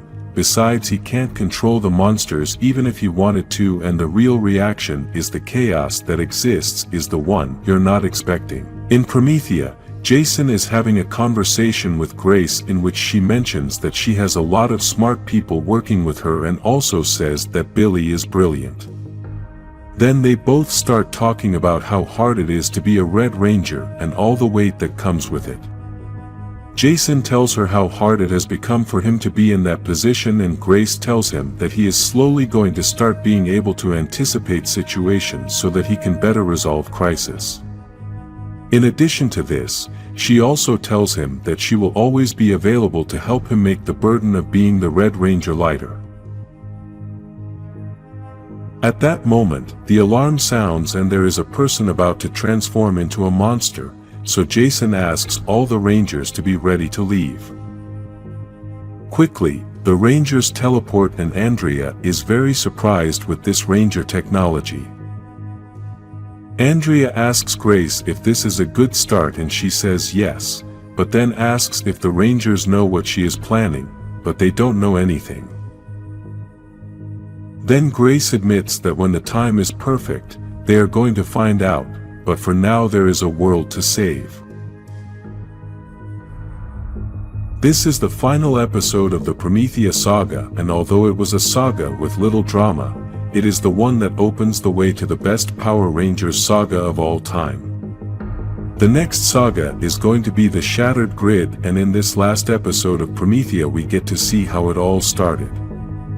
Finally, Rita arrives at her palace on the moon, but she realizes that everything has been destroyed by the Dragonzord. Despite all this destruction, Rita and her lackeys think it's not so bad, so she starts using her magic to rebuild everything. Rita has managed to make the palace look excellent, and best of all, she has her throne ready. Her lackeys quickly think that the next step is to plan a new attack, but she tells them not yet. The first task Rita wants to accomplish is to find Finster, but we all know he's in the pocket dimension of the Rangers Command Center, and it's going to be impossible to get him out of there. In New York, the Rangers are fighting a new monster that Finster had built to transform from his human form to an animal-like monster. This time we can see that this monster looks like a giant sheep and has certain artifacts all over its body that seem to emit a rather loud sound. After the Rangers have defeated so many monsters, they are now starting to make jokes about the identity of this particular monster. They also want to give it a name, but Billy suggests that they should ask the monster since they almost always already have a name. This giant sheep is focused on broadcasting a message, and this message is to tell people about the reality of human conspiracies. At all times he is always repeating that they should listen to Sheeple's message, which is obviously his name. Because the Rangers want to stop this monster, the giant sheep gets angry because they think he will not be allowed to broadcast his message and attacks the Rangers with a lot of wool coming out of his body. The Rangers don't understand what is going on, since obviously wool is not something that can hurt you, but what they didn't know was that this wool turns into little monster sheep that are a big army.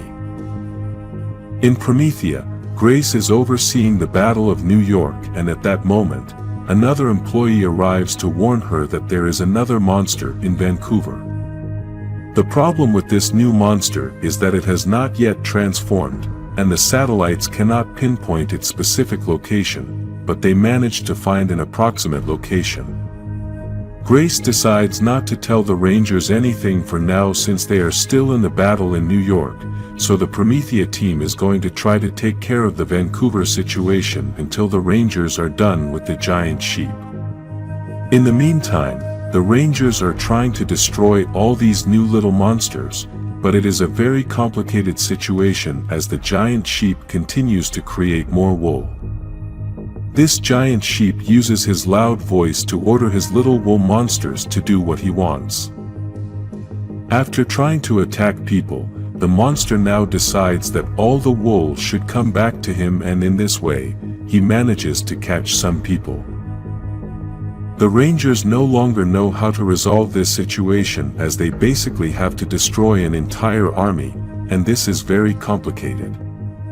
Billy quickly uses his intelligence to come up with a plan, but doesn't give the Rangers much information and proceeds to call his Zord. Billy asks the Rangers to keep helping people so they can give him some time, but Jason asks him to explain the plan so they can help him better, so Billy proceeds to explain. The Blue Ranger had realized that this giant sheep uses his voice to give orders to his army, so Billy configured the Zord's audio so that when he spoke into the microphone, his voice would sound the same as the monster's voice. In this way, Billy gets the army to follow his orders, and the first thing he asks them to do is to free the people. The giant sheep can't believe what is happening, so he starts trying to stop the little monsters, but it doesn't work. After this, Billy orders the little monsters to attack him, but because he is using the voice of the giant sheep, the army attacks the monster. Billy manages to destroy the monster and at the same time destroys the army. The Rangers begin to celebrate, but quickly hear the voice of Zordon, who warns them that there is a situation developing in Vancouver and they must go now. When the Rangers arrive in Vancouver, they find that there are many police and Prometheia people who have paralyzed the entire area. The people in this place are not allowed to leave on orders by the local police and basically also on orders from Grace. She had quarantined all these people with the help of the local government to scan each person and try to find the monster. Obviously, the Rangers are against all of this since Grace is holding these people against their will, but Grace defends herself by saying that this is what is necessary. After that, Jason asks Billy if he can upgrade Prometheia's scanner technology to amplify the signal, but the Blue Ranger says that in order to accomplish this he must go to Promethea's. Grace gives Billy permission to enter Promethea and Trini decides to accompany him. Jason tries to make it clear to Grace that this cannot happen again, but she tells him that they must discuss all that later. In the meantime, they must take the scanners in order to end this situation quickly. In the pocket dimension of the command center, Finster begins to hear a voice and realizes it is Rita's voice. She was communicating with Finster through her magic and tells him that he has decided to waste his time playing games, but then asks him to come over right away. Even though we thought Finster had no way out of that place, he had a trick in store and used his glasses to create a portal to escape. At Prometheia, Billy managed to build a better scanner and asks Trini to take him to Vancouver, but he is going to stay to build an additional scanner. After Trini leaves, Andrea starts talking to Billy, but she doesn't know his identity. She tries to find out who the Blue Ranger is and thinks that they possibly already knew each other. Within all that conversation, Billy mentions that he had noticed that a part of Prometheia was consuming more energy than the other areas and he would like to know why they need so much energy in that part. Andrea just tells him that those are just corporate secrets and that even she doesn't know everything about Prometheia. In Vancouver, the Rangers are still talking about everything Grace has done, and Tommy thinks that if she did this, then she is capable of doing anything. While the Rangers are talking, we can see that Billy is walking silently through the halls of Prometheia and apparently, he wants to find out what is in that other part that is using so much energy. At the entrance of that place there are two guards who are guarding the door, and they tell Billy that even he doesn't have the authority to pass to that confidential place. Billy apologizes and walks away from the place, but in reality, he was only hiding and then teleporting into the secret place. He quickly hears a very familiar voice telling him that this is an excellent way to get through a door, and then Billy realizes that this voice is Lord Drakkon.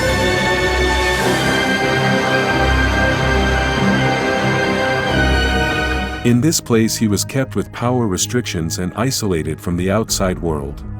In addition, he had guards at the entrance so that no one could enter the cell. Even so, this did not prevent the entrance of an unexpected guest who came from the same universe of Drakkon and who knew all the mess he had made. That guest was Saba, the White Ranger's sword, who appeared to take advantage of the opportunity to kill him. Saba fails and releases Drakkon, who rips Saba's head off and uses what's left to teleport back to his universe. In the future, we can already see what Lord Drakkon is going to do in the present, and the Power Rangers Time Force team discovers a rift in space. Wes warns that this rift is also affecting other universes. The Rangers approach with the Megazord, but it is attracted and devastated by the energy of the rift. Because of this, the blue, green and yellow Rangers are swallowed by the rift.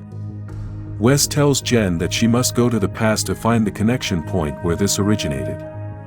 Jen knew that Wes would be swallowed by the rift along with the Megazord, but she had no other choice and went back to the past. Before leaving, she saw the Megazord disappear with Wes on board, and suddenly, a specter of Lord Drakkon appeared and tried to catch her, but couldn't. In the present, Jason and Tommy confront Grace about not telling them that she had Lord Drakkon locked up.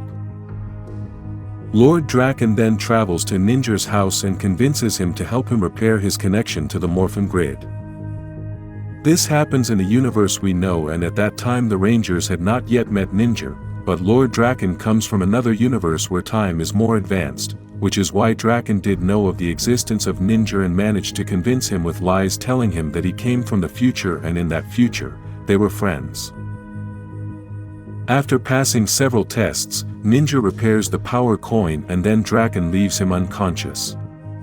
In the command center, Billy and Trini try to repair the Black Dragon in order to warn Coinless of the possible return of Lord Drakkon. The Coinless are those rangers and people who survived in Lord Drakkon's universe and united to confront him and help others. This is why Billy and Trini were working hard to repair the Black Dragon to warn them, but they had to take a break. At that moment, Lord Drakkon infiltrates the command center and steals the green Chaos Crystal. This crystal is used by Rita to cross dimensions by accessing the Morphin grid and can only be charged with energy with the power of the Green Ranger. This is why after Lord Drakkon stole this crystal, he goes in search of Tommy to be able to charge the crystal and have enough energy to open portals. At that moment in another place, Kimberly and Tommy had taken a break from all the problems that were happening and had decided to go to the movies. They were trying to talk about other things, but in their heads, there was only the question of how they were going to defeat Lord Drakkon. After arriving at the place where they were going to take different roads to go home, Tommy tries to kiss Kimberly, but she tells him that it is not the right time and they each go home. After walking away, Kimberly realizes that she did want the kiss and goes back to look for Tommy, but finds a bitter surprise. Lord Drakkon had appeared and pierced Tommy with Saba to fill the crystal with energy. Kimberly transforms and begins to fight Drakkon, but at that very moment Jen, the Pink Ranger from the future, appears. Jen attacks Lord Drakkon with her weapon, but he opens a portal with the crystal and leaves. Kimberly tries to help Tommy and asks him to please not die. Tommy says his last words, but stops breathing. Regardless of Kimberly's desperate plea for help, Jen tells him that there was nothing left to do, he was already dead. This is just the beginning of the Shattered Web and all the things Lord Drakkon is about to do. Many other stories are connected to this multiversal event, and this is why we will continue to study this story of Lord Drakkon, who has returned to his universe and was able to reunite with Finster. Lord Drakkon had combined Finster with parts of Alpha 5 and made him his right-hand man and his only supposed friend. When they met, they hugged and began to discuss future plans, but Finster tells him that although he will help him in any way Drakkon wants, he still doesn't have all the solutions. Lord Drakkon tells him that he has the person who will have all the solutions, and at that moment he shows Ninja, who had him locked in a small crystal tube. Now Zordon gathers the other Rangers in the command center, and they all watch as Alpha covers Tommy with energy. The Rangers think that Tommy is still alive, and that Alpha is just trying to save him. At that moment, Zordon tells the Rangers that Tommy was dead. Each Ranger had a different reaction, and they didn't know what they were going to do with the body. In the end, they decide to leave him in the same place where he died so that the police could find him, and his mother could mourn his death. Several days later they have a funeral to say goodbye to Tommy, and we can see how Jason is suffering a lot. At that moment, Alpha warns that Jen had woken up since after the fight with Drakkon she had been unconscious for several days. When Jen wakes up, she explains to the Rangers who she was and where she comes from. She also explains to them what happened in her time and shows them something very important. Jen teaches the Rangers that they inspired more Rangers for many years and explains what the timeline of all the Rangers was like. Because of the event that had started with Tommy's death, the Morphin grid had tried to protect itself and changed the timeline and locked each Ranger team into a kind of pocket universe so as not to create paradoxes. She also explains that the rift she saw in her time started in this time with Tommy's death, as that is like a small fracture that over time gets bigger until it breaks, just as it happened in the future. Kimberly presents the idea of traveling to the past to stop Lord Drakkon from killing Tommy, but Jen tells her that she can no longer travel to the past because of the rift and that everything from the past is now sealed. In the Samurai Rangers Pocket Universe, Lauren is practicing new moves, and at that moment Lord Drakkon arrives with a large army. The Samurai Rangers do not know who they are and feel confident as they have symbols of power that protect the house, but this was not enough, and Lord Drakkon manages to break through the shields. The Rangers begin to fight against the army and defend their house, but despite all the effort, the army manages to defeat them and take away their morphers. Lauren the Red Ranger manages to escape with the help of the Blue Ranger, and Lord Drakkon gives the order to look for her. In the midst of this chaos, Jen realizes that all this is happening, and thanks to Billy and Trini, they manage to repair and change certain things in the Black Dragon. Alpha was able to send them to that universe of the Samurai Rangers to help with the situation. The moment they arrive, they notice the army and Zack wants to attack, but Jason tells him that they should be smart since that army managed to wipe out a team of Rangers. Jen realizes that there was one more Ranger and they manage to save Lauren before the army takes her out. Elsewhere, Drakkon is working with Finster on his new plan, a combination of the morphers he took from the Samurai Rangers. Although Finster was unsure, Lord Drakkon told him to start the process and, in the end, they achieved the result they wanted. Drakkon was filled with more power than before and with a new transformation. For this process they only needed one morpher, and Finster didn't know if they had to use all the other morphers of the samurai, but Drakkon tells him that thanks to Ninja he could understand that he doesn't need all the morphers, but one of each kind. The other morphers that are left over will be used with the whole army. The moment the Samurai Rangers fell, Zordon uses part of his reserve power to summon a meeting with the three emissaries. By using his remaining power, Zordon will no longer be able to join the Morphin grid when he dies.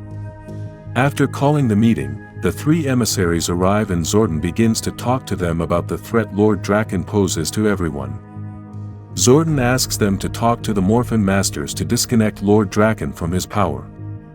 The three emissaries tell Zordon that the Morphin Masters cannot get involved in human problems and cannot decide the fate of worlds. Zordon at that moment shows them all the achievements the Rangers have made and the great struggles they have gone through, as they have been warriors who have fought with courage and kindness. He also shows them how the Tommy Oliver from another dimension became Lord Drakkon and how he was affecting all the other dimensions with armies and death. Even with all that Zordon showed them, the emissaries thought that these problems were just a grain of sand and Zordon was seeing them as a mountain. They thought that the Rangers were going to be able to solve this problem alone and that the Morphin Masters did not have to be involved. Zordon pleads with them one last time, but they just tell Zordon that they were waiting for the day when he would join them in the Morphin grid, but now it is not going to be possible because he used his remaining power to call that meeting. After sending Zordon back, the three emissaries begin to dialogue and doubt if they made a good decision or if it was a mistake, since Zordon is a great sage who would never play with these delicate issues. Lord Drakkon begins to invade all the pocket universes that had been created, and Jen realizes this. Alpha manages to make a connection so that Zordon can send a warning message to all the multiverses at the same time and tells them about what Lord Drakkon is doing. At that point they receive a connection from Dr. K, a genius scientist who was the creator of the Power Rangers RPM arsenal. She tells them that she managed to connect with them despite belonging to a different dimension and informs them that they have been under attack for 8 hours. She also tells them that they have managed to stop Lord Drakkon's cannons, and this has helped them to resist in the battle. Unfortunately, the connection is lost before she can help the Rangers of this dimension understand how to stop Lord Drakkon's cannons. Suddenly they receive a transmission from the Coinless and say they lost the base, but think they possibly have a way to stop Drakkon. The Rangers tell Alpha that they should go to Dr. K first so she can upgrade their morphers, but Alpha tells them that inside and outside of Corinthia they are blocking teleportation and could only manage to appear 15 kilometers away from there. Because other alternate universes were under attack, Jason gives the order to split up to visit 3 different locations at the same time. Zack, Trini, and Billy would go to the world of Drakkon to the coordinates of the Coinless. Jen and Kimberly would have to go find other Rangers who have survived to bring them to the command center of this universe. Jason and Lauren would go to Corinthia to find Dr. K to tell them how to stop Drakkon's cannons. Meanwhile, Drakkon from his base is dialoguing with Finster about all the morphers they have prepared to give more powers to Lord Drakkon at the same time. At that moment, Drakkon is remembering what happened in the Zeo Rangers universe. Drakkon had impersonated the Tommy from that universe and managed to obtain Adam's morpher without harming any Rangers. He also recalls conversations with Jason as he tells him how he feels about Tommy and how he has been a great example to the other Rangers. At the end, before leaving back to his base, Drakkon has a conversation with the real Tommy from that universe and tells him that he doesn't understand how the other Rangers idolize him, and then takes his life away. This is something Lord Drakkon also tells Finster as he fails to understand what it is about Tommy that makes others love him. Finster tells him that love is something that should never make sense. At that moment, one of the soldiers arrives and tells Drakkon that Dr. K had discovered how to evade the cannons. Because of this event, Lord Drakkon decides to bring more reinforcements to Corinth, but this is to be after his transfer of power. Jason and Lauren arrive in Corinthia in a part of the desert, and then Jason calls the Rex to help them on the journey. On that trip, Jason and Lauren talk about their lives to get to know each other better and realize all that Lord Drakkon has damaged. In the world of the Coinless, Zack, Billy and Trini arrive in a destroyed world. At first, they couldn't recognize where they were because of the destruction, but then they realized they were in the Angel Grove juice bar. At that moment the Coinless arrive and tell them that Skull was undercover for a long time inside Lord Drakkon's troops. Skull was able to see everything that was going on inside the base and realized that Ninja was being held under a spell. The Rangers of this universe don't know who Ninja is since they live in a later time than the Coinless, so they had not yet met Ninja. The Coinless explain who Ninja is and say that he is the key to defeating Drakkon. Meanwhile in Corinthia, the RPM Ranger are battling against Lord Drakkon's army, who are now also samurai because of the morphers they have stolen. In the middle of the battle, a noise is heard, and it was Jason with the Zord coming to help the Rangers. Jason and Lauren manage to wipe out the few remaining soldiers and exit the Zord to meet up with Dr. K. The RPM Rangers talk to Jason to find out who they are, but he tells them there is no time and tells Dr. K that they must take her to his dimension. Suddenly, Lord Drakkon appears with his new army, including the Psycho Rangers and several others. Now we can see a Lord Drakkon with a slightly different transformation sporting some black parts. We can also see SPD Squad A, and behind Drakkon is Korag the Wolf Knight, a villain from Power Rangers Mystic Force. Elsewhere, Kimberly and Jen are traveling through space and have a conversation about the side effects of time travel. Jen tells Kimberly that although she is hoping for a miracle, they really can't save Tommy anymore, and that even if that were to happen, still, things are never the same again. Kimberly and Jen come across Terra Venture, the Galaxy Rangers base, and descend to go see what had happened there. Although the place looks empty, they find a sign of life for the moment and surprisingly meet Astronema. She had been one of the worst threats in the universe, but at that point they were way ahead in time, and Astronema had already been reformed and turned into a Pink Ranger. Each pocket universe is at a different point in time, and this is why Jen is a bit confused, as she is not the Ranger she expected. Kimberly and Jen take Astronema to the Zord, and there is when we can see that there are many other Rangers that they have been able to rescue. At that moment, they receive a message from Alpha saying that Jason and Lauren arrived in Corinth and found Dr. K, but they need all the help they can get as they were currently battling Lord Drakkon and his entire army. Meanwhile, Dr. K has been able to change Lauren's morpher so that she can resist Lord Drakkon's cannons, and that is why she makes her attack with a big explosion. On the other hand, in Drakkon's command center are the Coinless along with the other Rangers trying to make a plan to rescue Ninja. Zack from the Coinless and Zack from this dimension are having a dialogue as they feel weird to be able to see each other. Then, they both enter the command center to rescue Ninja with the help of Skull. Back at the Corinthian battle, several Rangers try to attack Drakkon at the same time, but he throws a great energy at them with his sword, and they all fall to the ground. Drakkon removes the morpher from RPM's Yellow Ranger since he didn't have a morpher like that yet. At that moment, the other Rangers arrive along with Kimberly and Jen, but Drakkon's cannons take away her powers. Now the supposed help has been for nothing. Jason pleads with Dr. K that they should stand down as she is very important, and the Rangers can do nothing more. The doctor tells Jason that in order to teleport from there without leaving the city, they must destroy the building. At the Drakkon base, both Zack and Skull manage to free Ninja from the spell, but unfortunately Finster discovers them and sends the soldiers to shoot. The shot was going straight for the younger Zack, the one from this dimension, but the older Zack, the one from the coinless, pushes him away and gets shot. Skull sacrifices himself and tells Zack to leave with Ninja as he is the last hope. In Corinthia, Jason manages to break the building with the Zord, but it is badly damaged. At that moment, Jason asks Alpha to teleport them back to the command center. On the other side, Zack arrives with Ninja and gives the bad news to the others of what had happened. Then, Alpha teleports them all at the same time. Back at the command center, some Rangers along with Zordon, Ninja and Commander Kruger, talk about Lord Drakkon's plan and how damaged the Morphin grid is. Ninja tells them that Drakkon is weakening the grid so he can get to the heart. All the signals are sent from his tower to constantly transmit through the grid. Jason then introduces the group to Grace and Dr. K so they can both help figure out how to stop Drakkon. Just then, a ship arrives at the command center and all the Rangers freak out as the command center is in a pocket dimension of pure energy.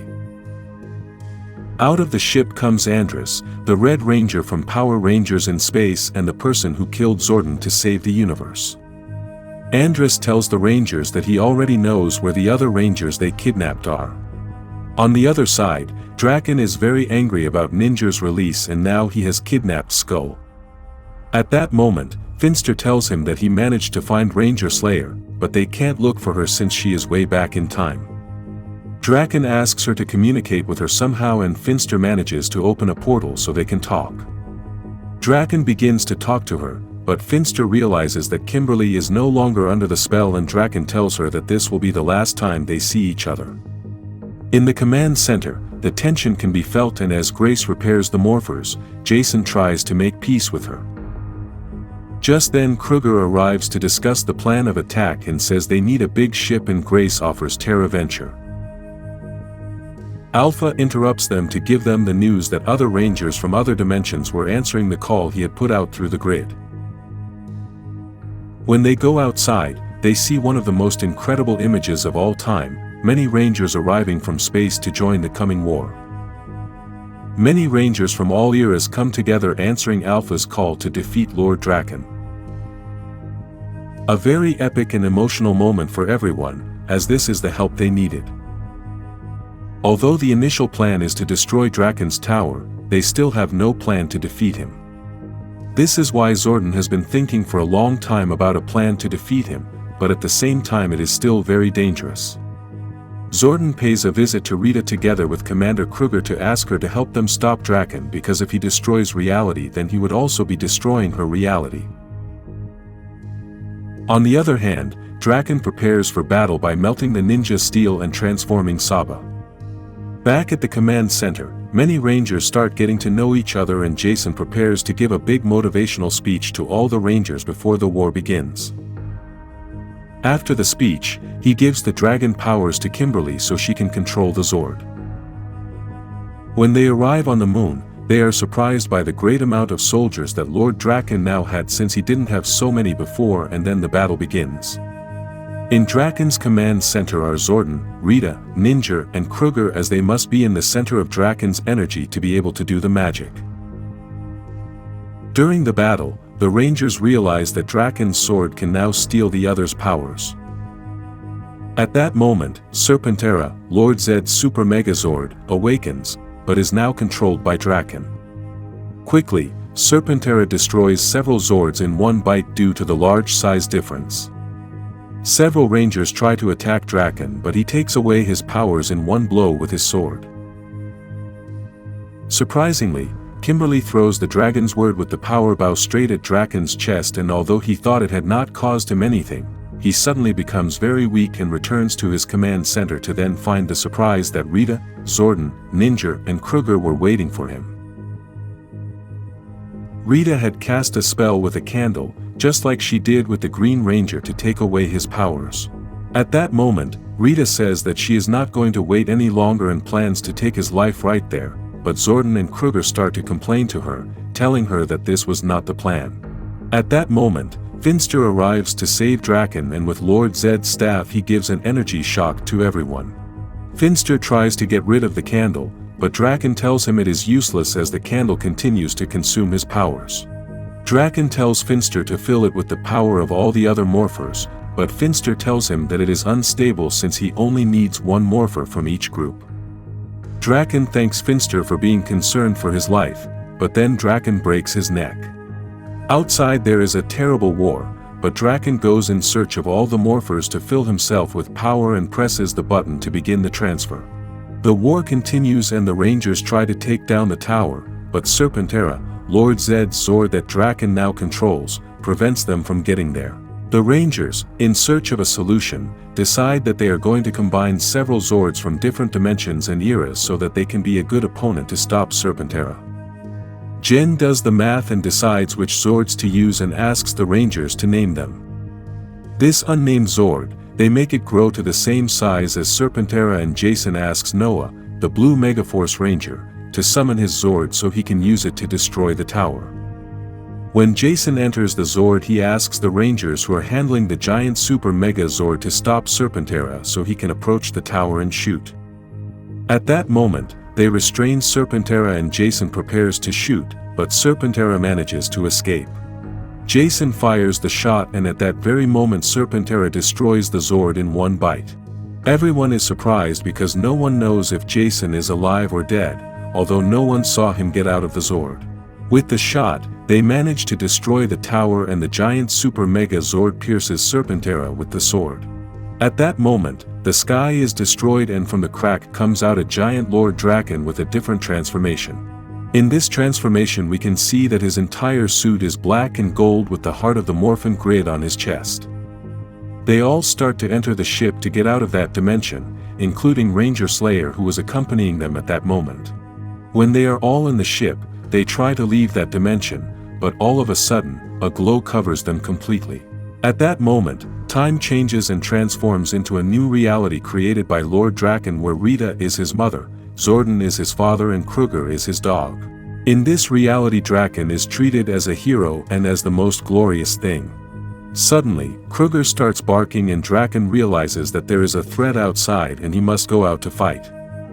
Drakkon morphs with the heart of the Morphin grid embedded in his chest and realizes that the threats are a tiger and a hawk in energy form.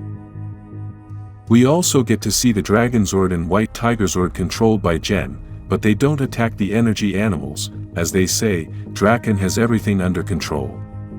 Drakkon attacks the animals and sends them to the bottom of the sea and then is interviewed by reporters like a hero.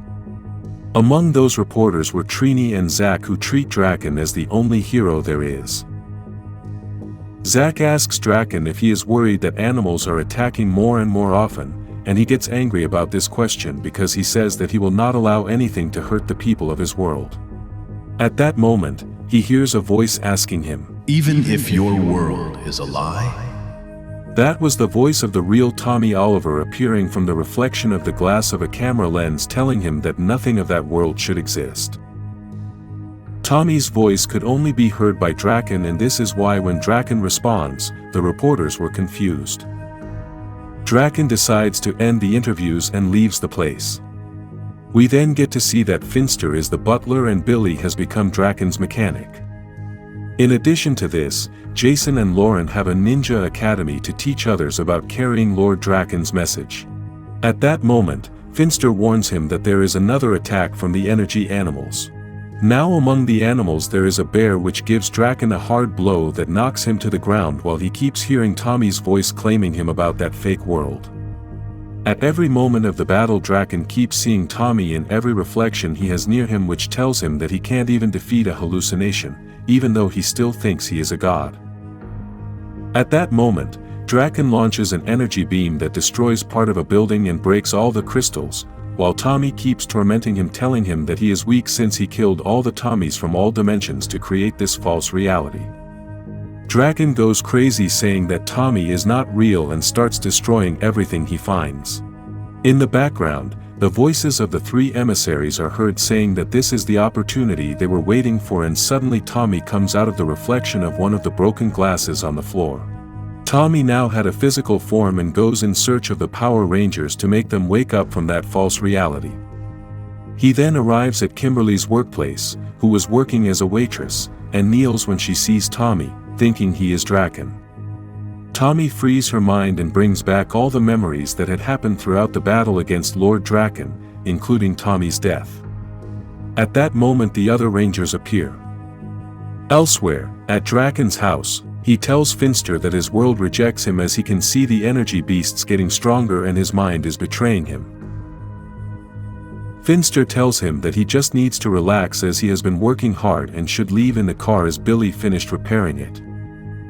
He also tells him that he hasn't seen Billy since he left with him. At that point Drakkon realizes that something wasn't right since he hadn't been looking for Billy. Then we can see that Tommy begins to tell his story and says that it all started when the Ranger Slayer from Drakkon's world saved him and told him that when the time was right, he would understand. She had thrown an arrow at him that contained a shard of the green chaos crystal, the same crystal that Drakkon used to charge him, killing Tommy. This caused that crystal inside him to activate and pull Tommy's essence out of time and space. His soul was in nothingness, and he could only be a spectator, watching Drakkon gain ground and defeat them while he could do nothing. Tommy then introduces the Rangers to the three emissaries and tells them that he was able to wake them up and connect them back to the Morphin grid. The three emissaries began to apologize because due to their arrogance they did not realize that such a powerful being could have come and defeated them and took the heart of one of the masters inside the Morphin grid. When he obtained this heart, Drakkon made whole universes disappear and created this new false reality. Despite everything, the emissaries managed to escape from the Morphin grid and arrived at the same space where Tommy was. From there, they began to gather forces and plan how they were going to infiltrate Drakkon's new world. Tommy says that the energy animals are the doubts that destroy Lord Drakkon inside him, and the only way to defeat him is to remove the heart of the Morphin grid. At that moment, Lord Drakkon enters and starts attacking the Rangers in a terrible way. Then Lauren and Jen arrive in the Dragonzord and the White Tigerzord, and Tommy gives them the order to attack him with everything. While Drakkon was distracted with the Zords, Tommy seizes the moment and removes the Morphin grid's heart from its chest. Because of this, they both run out of powers and enter an empty place where they begin to fight, and Tommy manages to defeat Drakkon. At that moment, reality begins to be destroyed and the emissaries open a portal so that the Rangers can escape. In spite of everything, Tommy tries to save Drakkon, but Drakkon turns his back, and the emissaries take Tommy away. Now they are all inside the Morphin grid and the emissaries tell them that they can't use the Morphin grid to rebuild reality, but the Rangers can, although many things will never be the same again. They also realize that if they go back to the way things were before, then they will have no memory of what happened. Despite this, the Rangers decide that they must return everything to the way it was, as it would save all the worlds. This means that Lauren and Jason's relationship will never happen and neither of them will remember what happened. Now the shattered grid is back to normal and again the Power Rangers save everyone, but this time including universes and other dimensions. If you like Power Rangers, like this video and subscribe for more Power Ranger stories.